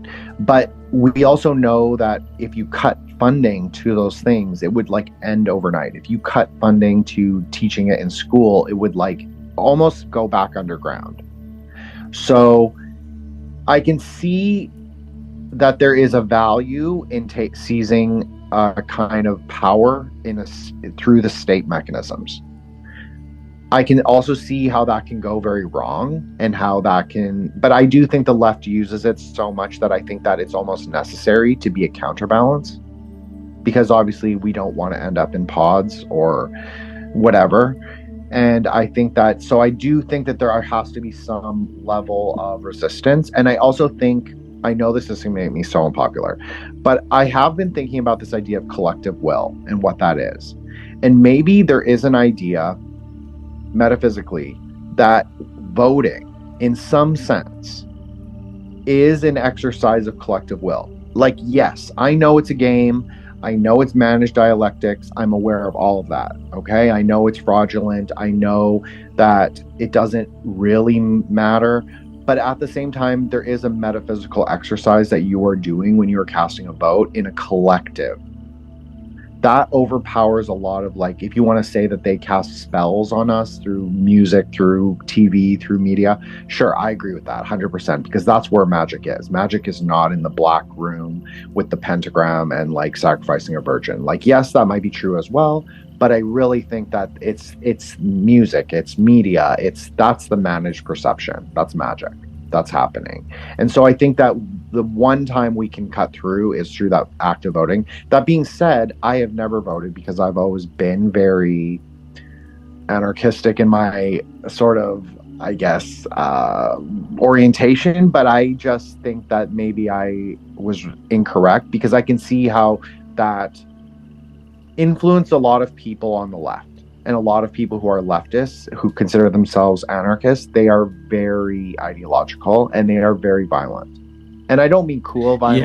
Yeah. It's like kind of like crazy, transgressive violence. Well, it is the modern day understanding of anarchy is kind of what they embrace. Mm-hmm. Like, burn shit down. Mm-hmm. You call it the record. I have had many interesting conversations with people on both sides of the discussion, and it's, there's compelling arguments to be made. And I don't ever want to become a libertarian just because of what they are 100%. Politically. But did you see Trump? And I guess we are going to talk politics a little bit. I'm fine with it. I'm totally comfortable with it. Did you see him at the Libertarian Convention? So I will just say that I am not anti. Okay, I like him in some ways, and maybe it's a respect of his magnetism, or his, like, if you want to call it magic. It's not really the right word, but I think it's the right word for him. I really do. Well, it makes a lot of sense, right? Like Orange Man, he's hoed. He wears a red tie. Obviously, that's a Republican thing, but it's also Gavura. It's also, he is very much associated with his ego. That's Tipperith. So that's his three spheres. You have his trinity right there. So I think he's very good at those three spheres. And I think that's why he's very inflammatory to the left, to the blue side. So I do think I think he is a magician, personally. Or at least. Well, MAGA, if you take MAGA down and analyze that word, it's like, that was never about make America great again. Ronald Reagan said that, but it didn't catch the same fire. No, it's definitely illuminist. It's definitely like you are a magi. Mm-hmm. But I kind of like him, and I kind of want to own the libtards, so I'm cool with it, but it's not, my will is not in politics. I'll just say that. But I hope he wins, just because I think there is a metaphysical weight to him winning. I do think that. Well, yeah. I mean, he's playing a role for sure. My mom loves him, and no matter how much I try to persuade her that he's just a politician, and at the end of the day, he isn't going to do half the shit that he claims he's going to do, she still loves him, and she knows that I'm not wrong about him, but she's under a spell, like a lot of people, when it comes to him. And you could say the same people that watch Tucker Carlson, or I mean, I watch all these people and listen to all these people, and rarely am I ever enthralled by something Tucker Carlson says. To me, and with people with our mindset, it's just like, yeah, no fucking shit. Welcome to the party. Yeah, exactly. And you can bring this whole, like, the conspiracy market that is arising, and how it's blended with like news and politics, is just baffling to me. Like, I'll never understand it, but there's a lot of people who have like this line, and where there's old conspiracy theorists and new ones, and it's like everybody post 2016 to 2020 that kind of woke up. They're very politically aware people, and they kind of just, they've adapted that mindset to like, yeah, you can work your way out of this shithole politically. And I just think that's insane. I really do. But I think you're right about elections.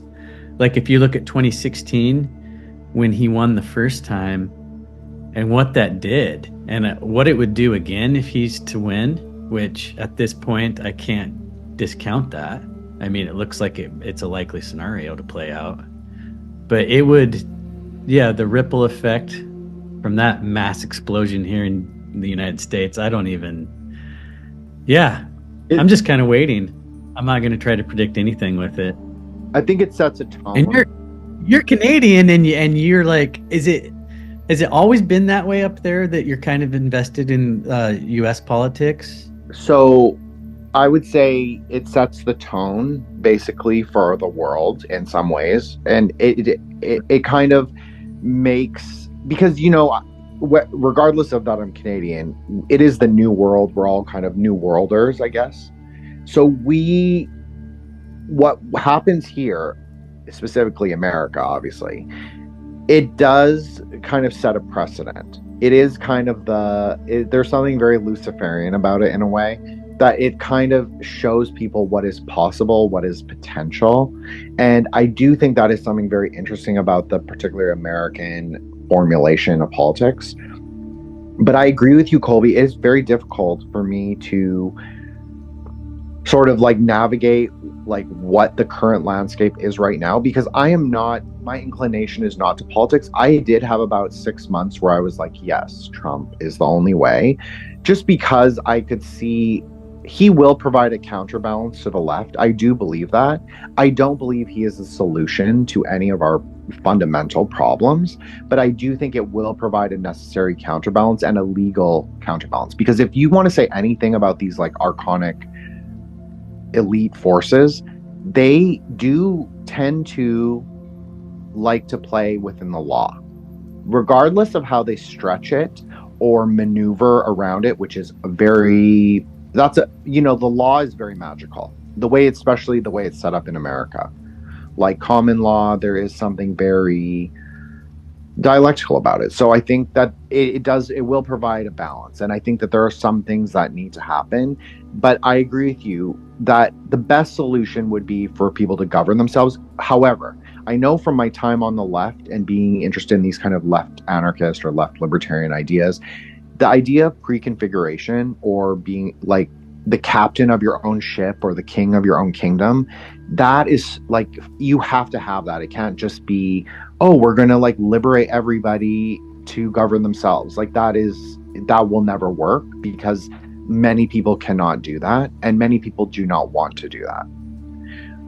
But I do think that it could be possible, but it would just, I don't know, you couldn't have public education, there are just so many systems of control that, and it's not just rejecting them, because that's the thing with Theosophy too, is that Theosophy for me is mostly shitty, like 70%, but there are things that are fundamentally taken from other things that are true or that are like actual teachings.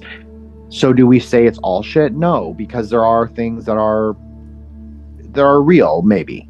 So I think it's a lot like that. It's like we say, yes, it would be great if everybody was at a raised consciousness. I sound so Marxist. Like we are at a liberatory consciousness and we were able to like pre-configure ourselves into the perfect, whatever, factionalized union communist society.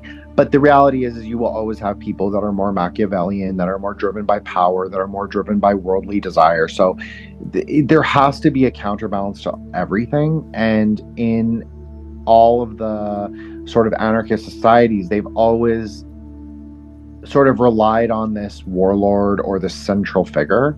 So I grow increasingly concerned with the people that say, not you, that they are anarchists, becomes this kind of like everyman, or fuck the everyman but myself. And I don't think you're saying that, and I'm definitely not saying that, and I know other anarchists who aren't saying that, but I definitely think that tends to be like, I'm just going to carry my gun and that's going to be it.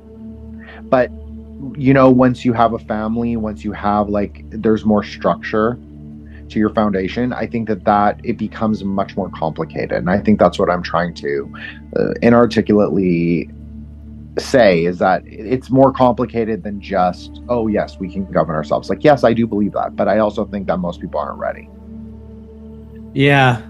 One of the better definitions I've heard recently, I quote this guy all the time just because he's one of the most entertaining and knowledgeable guests I've had, but John Gusty, he says anarchy is, simply put, no masters, no slaves. And I honestly don't even mean I don't think that necessarily means a lack of government, because you can have a system of government without paying taxes or owing any kind of service. Like, there's a lot of people out there that like to fucking be in charge of shit, but we can't give them certain powers. So I know anarchy in its like literal term is a lack of government, but I don't even think as people, and I think we do qualify as pack animals. Mm-hmm. We're not built for that. You're talking like every man for himself, fuck with me, I've got this many bullets. But as far as my ideal scenario would be that there are being decisions made that are going to impact my life directly. I want to be able to talk to these people face to face, shake their hands, give them my input. If that's just a localized government, so be it. Our technology is such right now that we could have like further reach than just being able to drive to the guy's house, but it's certainly not what we have now.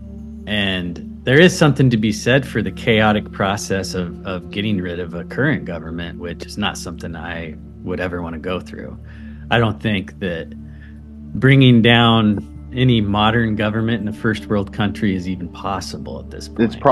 They're doing well. I mean, it's you're just asking to be droned, Yeah, basically. And there's no amount of hiding anymore. There's no amount of guerrilla warfare anymore. And if people are talking about a revolution, they should just fucking shut up and sit back and wait for it to implode, because that's clearly a part of the process. And we seem to be inching towards it every day. So my main focus with like what we would do is like after shit collapses, I don't know. You want to get like nihilistic and talk about solar flares and just inevitable meltdowns of our technology. I think it would take something like that to have any kind of reconfiguration. Yeah, 100%. I totally agree with you. I also think that our societal decline is totally like it's totally intentional and totally managed. I know you've even said this on your show. Well, So I've talked to the Deep Share, Andy. Yes, I like Andy. We disagree on some things, but he's a cool dude. I like him a lot. Well, he just talks about the destruction of the West and how it's like we're playing into it by fighting the system. Yeah, 100%. Agreed. There's nothing about that statement that I disagree with, but he and I were actually having a smaller argument about this transgender movement and how I said I see it as a religion. It is. And its most basic form, but I think he misunderstood and thought I was talking about the people who put it into action, you know, the Tavistocks of the world and whatnot. Yes. That they believe the religion, which I don't think they do. I think it's the smaller people. Like I said, where I live, it's very common. And I can talk to somebody who lives in, you know, Kansas, and they've never met a transgender person, and I can't leave the house without seeing 15. And it's very real and alive. What's that? A social contagion? Yeah, 100%. Yeah. And I'm not saying there's not like middle sex and there's stuff that actually exists on this in this reality they're presenting to us, but yeah, it's way different than what they're saying it is. And I don't know, it's scary to me because they are the most intolerant people I ever encountered. Yes, is their intolerance of you not being willing to suspend your idea of reality for them. And that's religion. Okay, well, I'm really glad you brought this up, Colby, because so I'll offer two things, quick ones. First of all, there is a very easy way to deal with the trans situation. It's cut the funding, as well as make it illegal for them to legally change their gender on driver's licenses. This sounds so mundane, but if you codify that into law, they cannot claim to be protected under the Americans with Disability Act.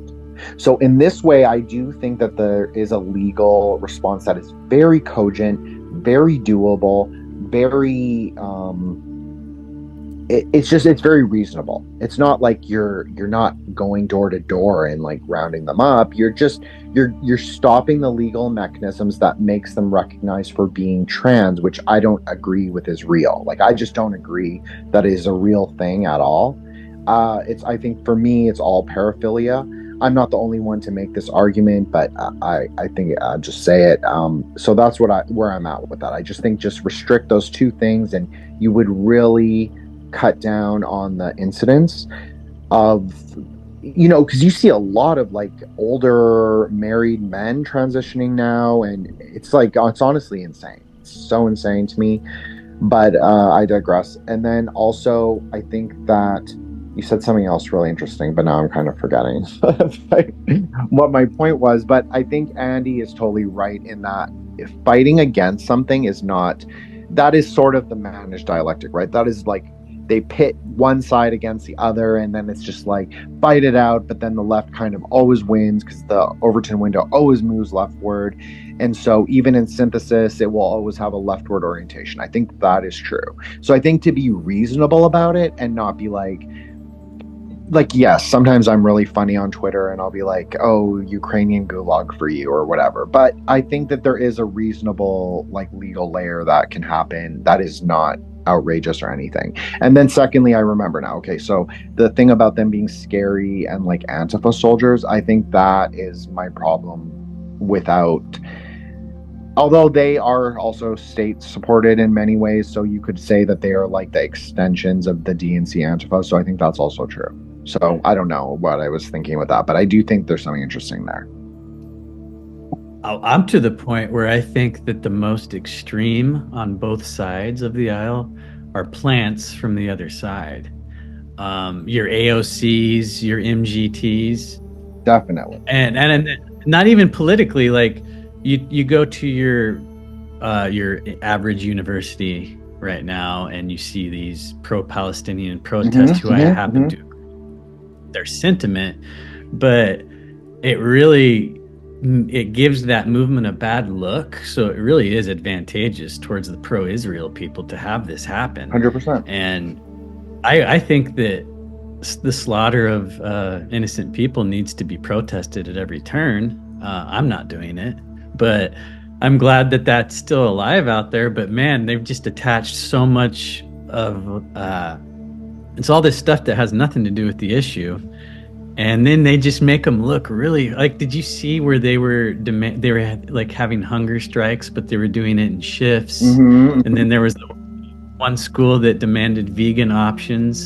for their little sit-in. If they're getting food, they wanted gluten-free, vegan, all the bullshit. But anyway, I just think that at this point, it's like it's double, triple, quadruple agent shit going on. And the trans thing, personally, I don't have an issue with it on its face, because I'm pretty pro whatever the fuck you want to do with consenting adults. But it makes these real like Bible thumping conservative people who said if you let gay people get married, then this will happen. And I'm not saying they were right, that it has anything to do with gay marriage being it does okay, it does it has. It's not about that. It's not about same-sex marriage being bad. So I'm not saying that, right. But I'm not saying I'm not placing a moral judgment necessarily on trans. I've obviously said I believe in it.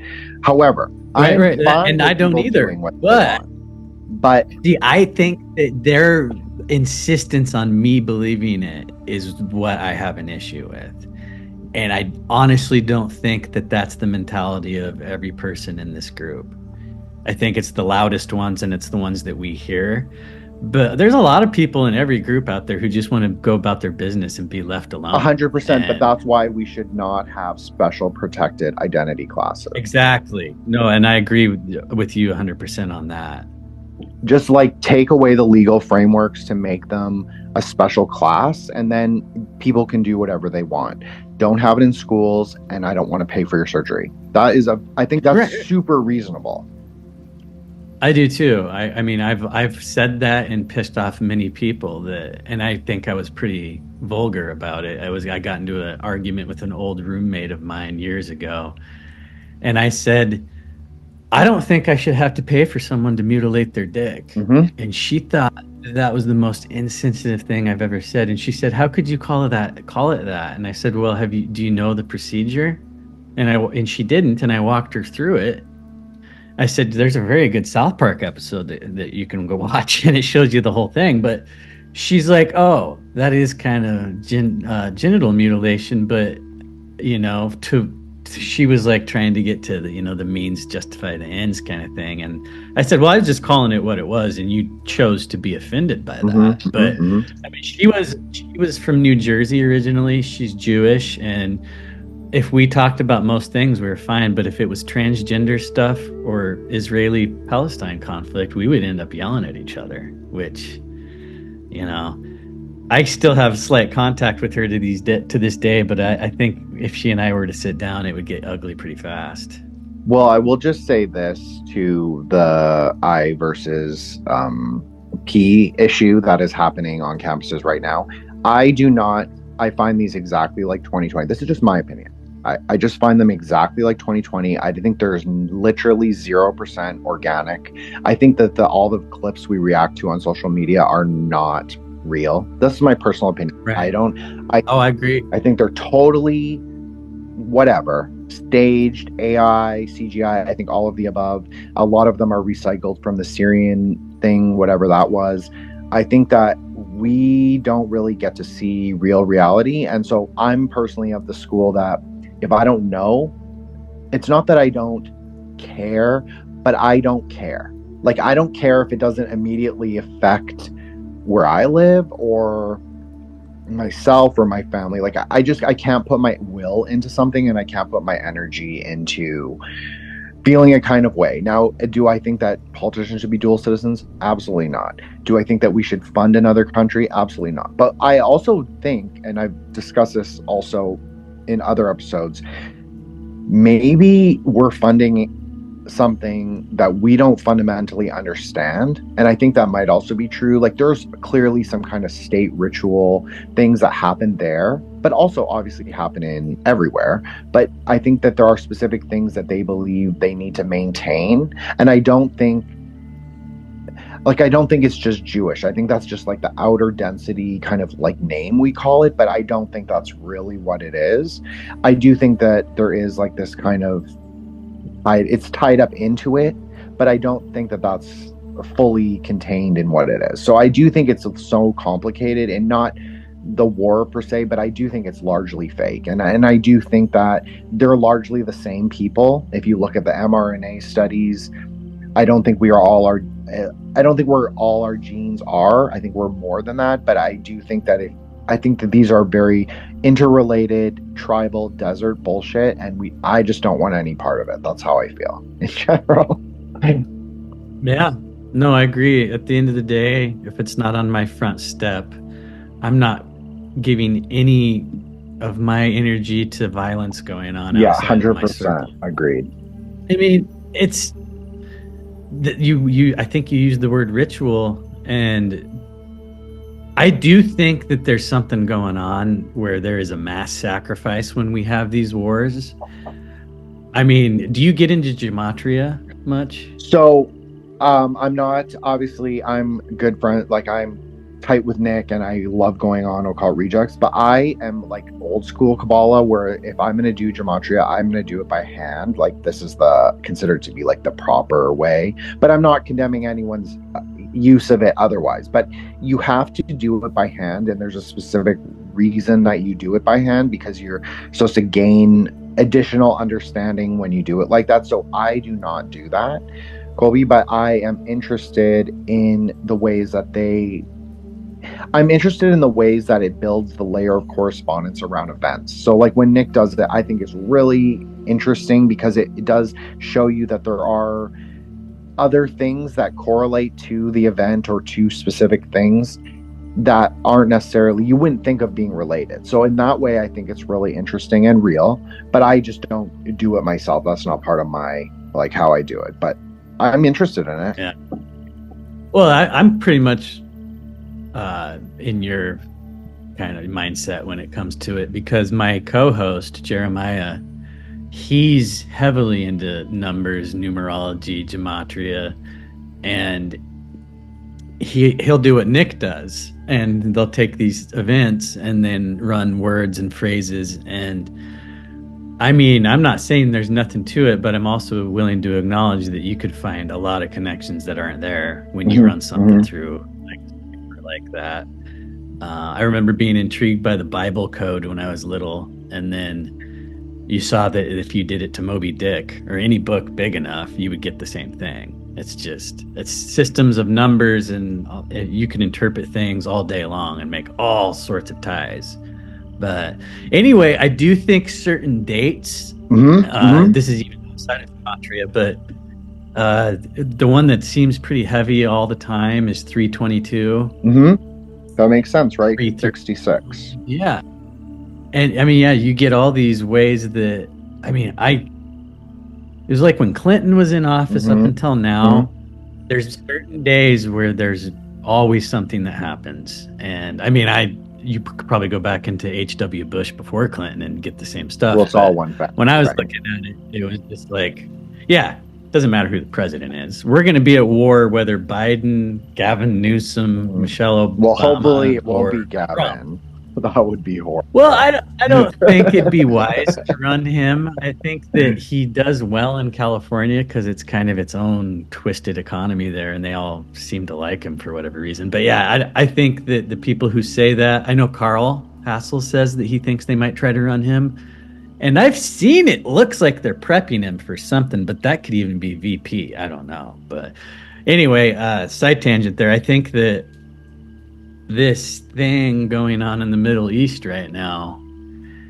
And I mean, that's the other thing is like people are acting like this started on October Yeah, 7th. 100%. And like, yeah, there's been little lulls here and there, but this shit had been going on since, I don't know, the late 40s in Way some before fashion. that. This goes back to like the Ottoman conflict of like the 1660s. This is like very old, and it isn't just like the Ashkenazic versus like these poor Palestinians. It's a lot more complicated than I think that even. I think it's a lot more to do with Turkey and just the more modern deep state of Turkey, which is where that term comes from. I just think there's something fundamental that is very difficult to really accurately talk about, and I think that the modern sort of like real politic of like the John Mearsheimer sort of like power is political thinking, I don't think that really explains anything. I think that just is like, oh, okay, that's like a way that they explain international relations at university to like undergrads. I don't think that that's really how things are done. That's obviously me being very conspiratorial, but Well, that's why we're here. And I mean, like even to lump Jews into Israel at this point is just, it's hard for me because you mentioned Turkey and that, and I mean the Khazarian crime families. Well, that's Really, real. That's it's more, real. yeah, but it's more real than the presentation that we get about the Exactly. history of them. Oh, 100%. And it's interesting to note that there is actually a Central Asian, I guess, tying it up from the beginning. There is a Central Asian epic called the Gesar of Ling, and it is the longest still recited epic in the world. It might not be the longest, but it's the one that is still recited. It takes 3 or 4 days, depending on your version. And it actually tells of a 6th century Tibetan sorcerer who must go conquer these transgressive Huns who are sort of moving into the fringes of territory, and how the various tribes around that region of around Crimea sort of had to form a alliance. Like if people have seen the movie Night Watch, the Russian film, this actually talks about the same thing that I'm talking about. So there's kind of an alliance that happens, and they sort of quell the Khazarians, just like how people understand that history, sort of now, because I don't think it's well articulated. But they kind of quell them, disperse them, and then they go in the various directions, taking little pieces of their sacred book with them. And I think that's exactly what happened, basically. They basically scattered them. They intermarried with other people. They became other people. And I don't think it's just one people. I think there are multiple people. Like you were talking about Tucker. I mean, he has an Ethiopian son-in-law. I think that's really interesting because they think that they are probably one of those descendants, in my opinion. I think there's various people that you could point to that they believe they are. I'm not saying they're not, and I'm not saying they are. I'm just saying that they believe they are. And just because they believe something doesn't mean we have to believe it either. Right. Well, I think we can get close to wrapping it up, but before we close out, I do want to talk about more on apocalyptical notions and stuff that's going on right now, but more on the other end of it. Like, I don't know, one time when I was on psychedelics and I didn't even know about a lot of the symbolism at this point, this was when I was in my early 20s, but I just had this sensation of fire and oxygen and water, and then everything just being different degrees of light. But that we had to be consuming ourselves constantly for existence to even be a thing. So I don't know if that means anything to you. Yeah, 100%. Okay, go ahead and tell me what you think of like where we are right now and where we could be going. If we each got our like individual shit together and then collectively had like a vision of where we want to go, then I think we could go somewhere really interesting. I'm not quite sure that that will ever happen. Maybe that's utopian. I try not to be utopian, but I do think fundamentally what you said is true, that we are sort of we contain particles of light. It's also knowledge, but it's also light, and it's also contained in matter outside of us. And part of that light is the perception of that light through consciousness. So there's like a tertiary third, secret third thing. And so I think the cycle doesn't really matter, although, and I've given this prediction or whatever you want to call it before, we are supposedly moving into this aeon of the daughter. So that is kind of the idea, is that we're moving into this aeon of desireless desire, or love without sort of, it's not like carnal love. It's like love of enjoyment in the world, but not like low enjoyment. It's like sort of a higher phase. It's kind of like Age of Aquarius, but it's clearly where they took the idea of Age of Aquarius and then sort of made it into this utopian vision for the world. But really it starts at like the individual level. I guess I'm going a little libertarian here. It really does. It starts with you, and you like making sure that you're like all good, and then only then can you really affect outwardly. So I think there's something really fundamental about the changing of the cycles. I do think it affects us. I do think that they try and mimic the cycles, like very as above, so below, which is very Manichaean. It's not really how it works. We're not supposed to be able to influence the higher heavens where we are, but maybe we can. I'm not sure, but they try to anyway through their like state rituals and all of that. But I think it fundamentally comes down to us knowing your will, having like if you want to practice theurgy, or you want to practice magic, or you want to like have a religious like practice, I think that's probably the most positive thing. I'm not saying for anyone to go do it. I'm not an evangelical Buddhist where I'm like, you should do this. No, people do what you want. But I think having that really is a benefit more than a negative. I'm not an anti-tradition person, where I think there are things in religion, in all religions or most religions, that are generally positive and can be very life affirming. But I do think that the transgression, or the anti-cosmic tendency, if you want to say it like that, exists in all the religions. So I don't think it's just one thing. I think anyone can go off course or off path, as we would say. So I think that's totally possible. And I think that we are moving to this aeon of the daughter, and this kind of idea of, we will have potential to fulfill our desires, but what are our desires and what is our will? And I think those are the most important questions people can ask of themselves, because just because you can manifest something doesn't make it be karmically positive or cosmically good. So you think I think the collective will, it dictates where we're going more than anything? Or is there... I think...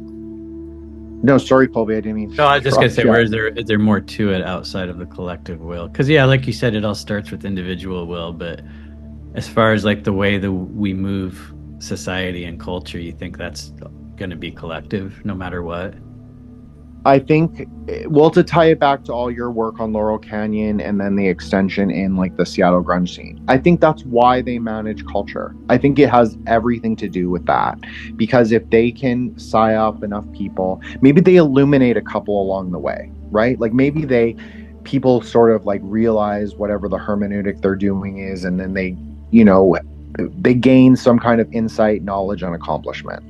But I think for the vast majority, it's to keep them sort of asleep, but then also manage where their collective desire, collective will goes. So I do think that is probably the most powerful force. And something that you might find interesting is that when you put red, white, and blue, so when we talked about the syllables, they each have a color associated with them. But when you put red, white, and blue, like very American flag, into synthesis, you actually produce three colors. So you produce turquoise blue. So remember I talked about turquoise and how that is actually clear.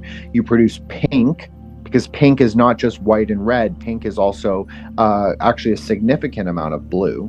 And you also produce emerald green. So I think that's interesting if people are interested in like occult symbolism and looking at like those colors and maybe how prevalent certain ones are in society, like the Ukraine flag or the trans flag. So I think that they definitely have very specific meanings.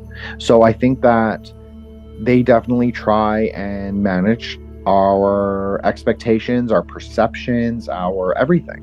it's a spell to or hypnosis that they gather together and they point the arrow where they want it to go. But I think ultimately it comes down to us, because we do have free will, we have free choice.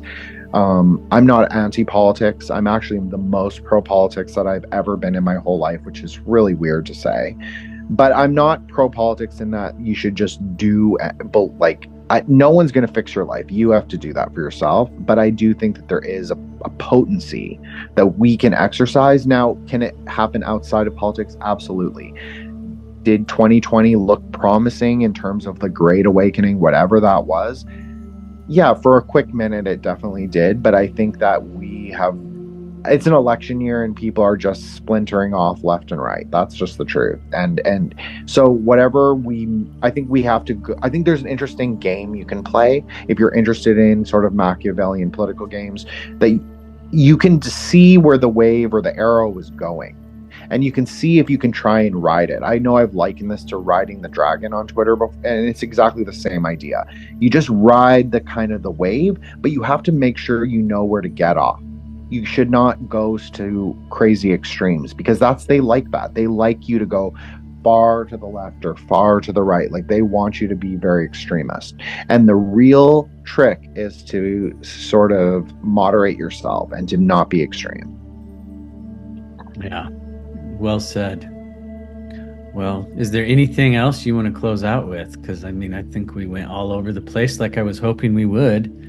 And seems like a good place to wrap it up on my end. And if you want to have anything else, go for it.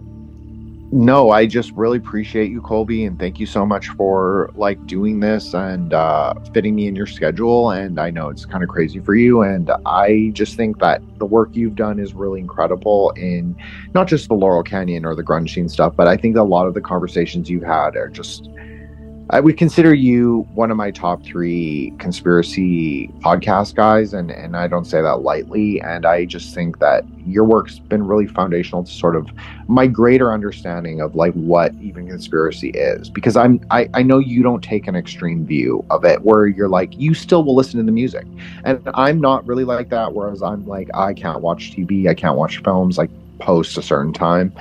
But I think that there's nothing wrong with enjoying what we have here. That's sort of the point of us being here, is to like engage in things that are sense pleasures, is, you know, things that are edifying, and to enjoy ourselves. And so I think if you can do that without like extreme, that's great. So I applaud that. And I think that for me, I think people should not take magic in this extreme evangelical or fundamentalist way where they're like, it's evil, everything is evil. No, it's really not evil, because every time you use your phone, you are doing magic. Every single time you go on social media, you are doing magic with words, and that's really what magic is.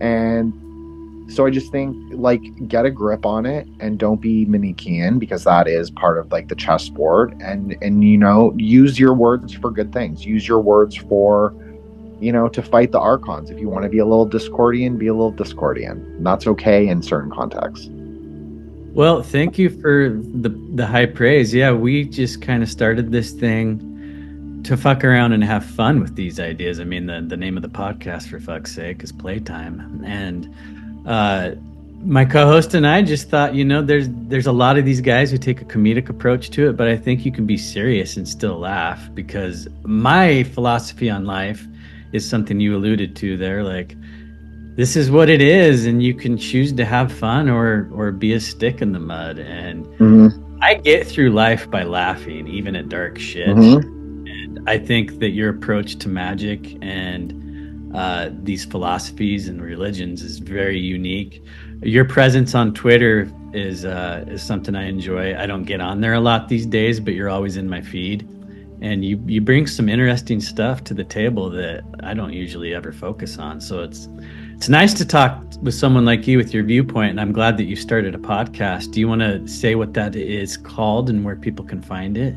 Sure. So my show's called Threshold Saints. You can find my link tree in Twitter or Instagram. Twitter, I'm at Wukong Reborn, WUKONG. We'll put your link tree and your Twitter in here. Okay, awesome. Which I haven't updated. I'll just own that I haven't updated it in like 6 months. But I have like probably like 60 or 70 episodes that I've done. Oh, and wow. also my show on, not just for my show, but anytime I've guested, Yeah, no, obviously I put. I've heard you here and there. I didn't know there was that many though. That's cool. Yeah, we'll definitely put that up. And so my show's like about it's sort of like your show in a way, because I'm taking like but it's more nerd culture, so I take like anime, video games, sort of pop culture movies, and I look at them through, like, I do Kabbalah, I do a little gematria, because I do like numerology, but maybe not Kabbalah per se, but I look at words if they appear and they seem important or have correspondences. And so I do that, and I've also been interviewing some really fascinating people. I have several series coming up on Serial Experiments Lane, D. Gray Man, and as well as other anime series.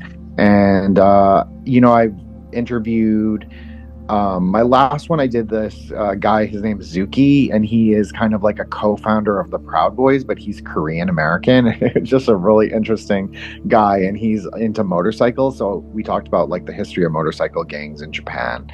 Oh. And so, I'm not limited. I'm doing anything that I think is cool, I'm doing that. So that's what my show is.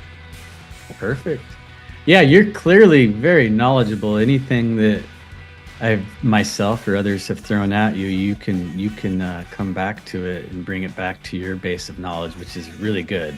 Because if we were all interested in the same shit, we would never have really great conversations. But the overlap makes it interesting, no doubt. But yeah, I enjoyed talking with you today, and I will definitely stay in touch with you. And I'm sure there's like panels and whatnot that we could be on together and be on each other's shows in the future. Yeah, I'd love that.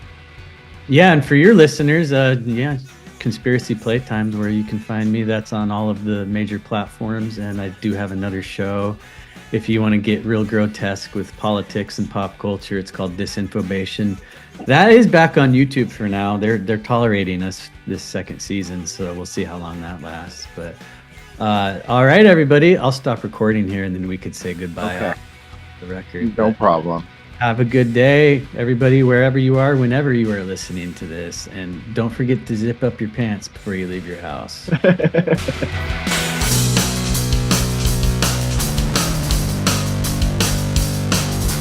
First name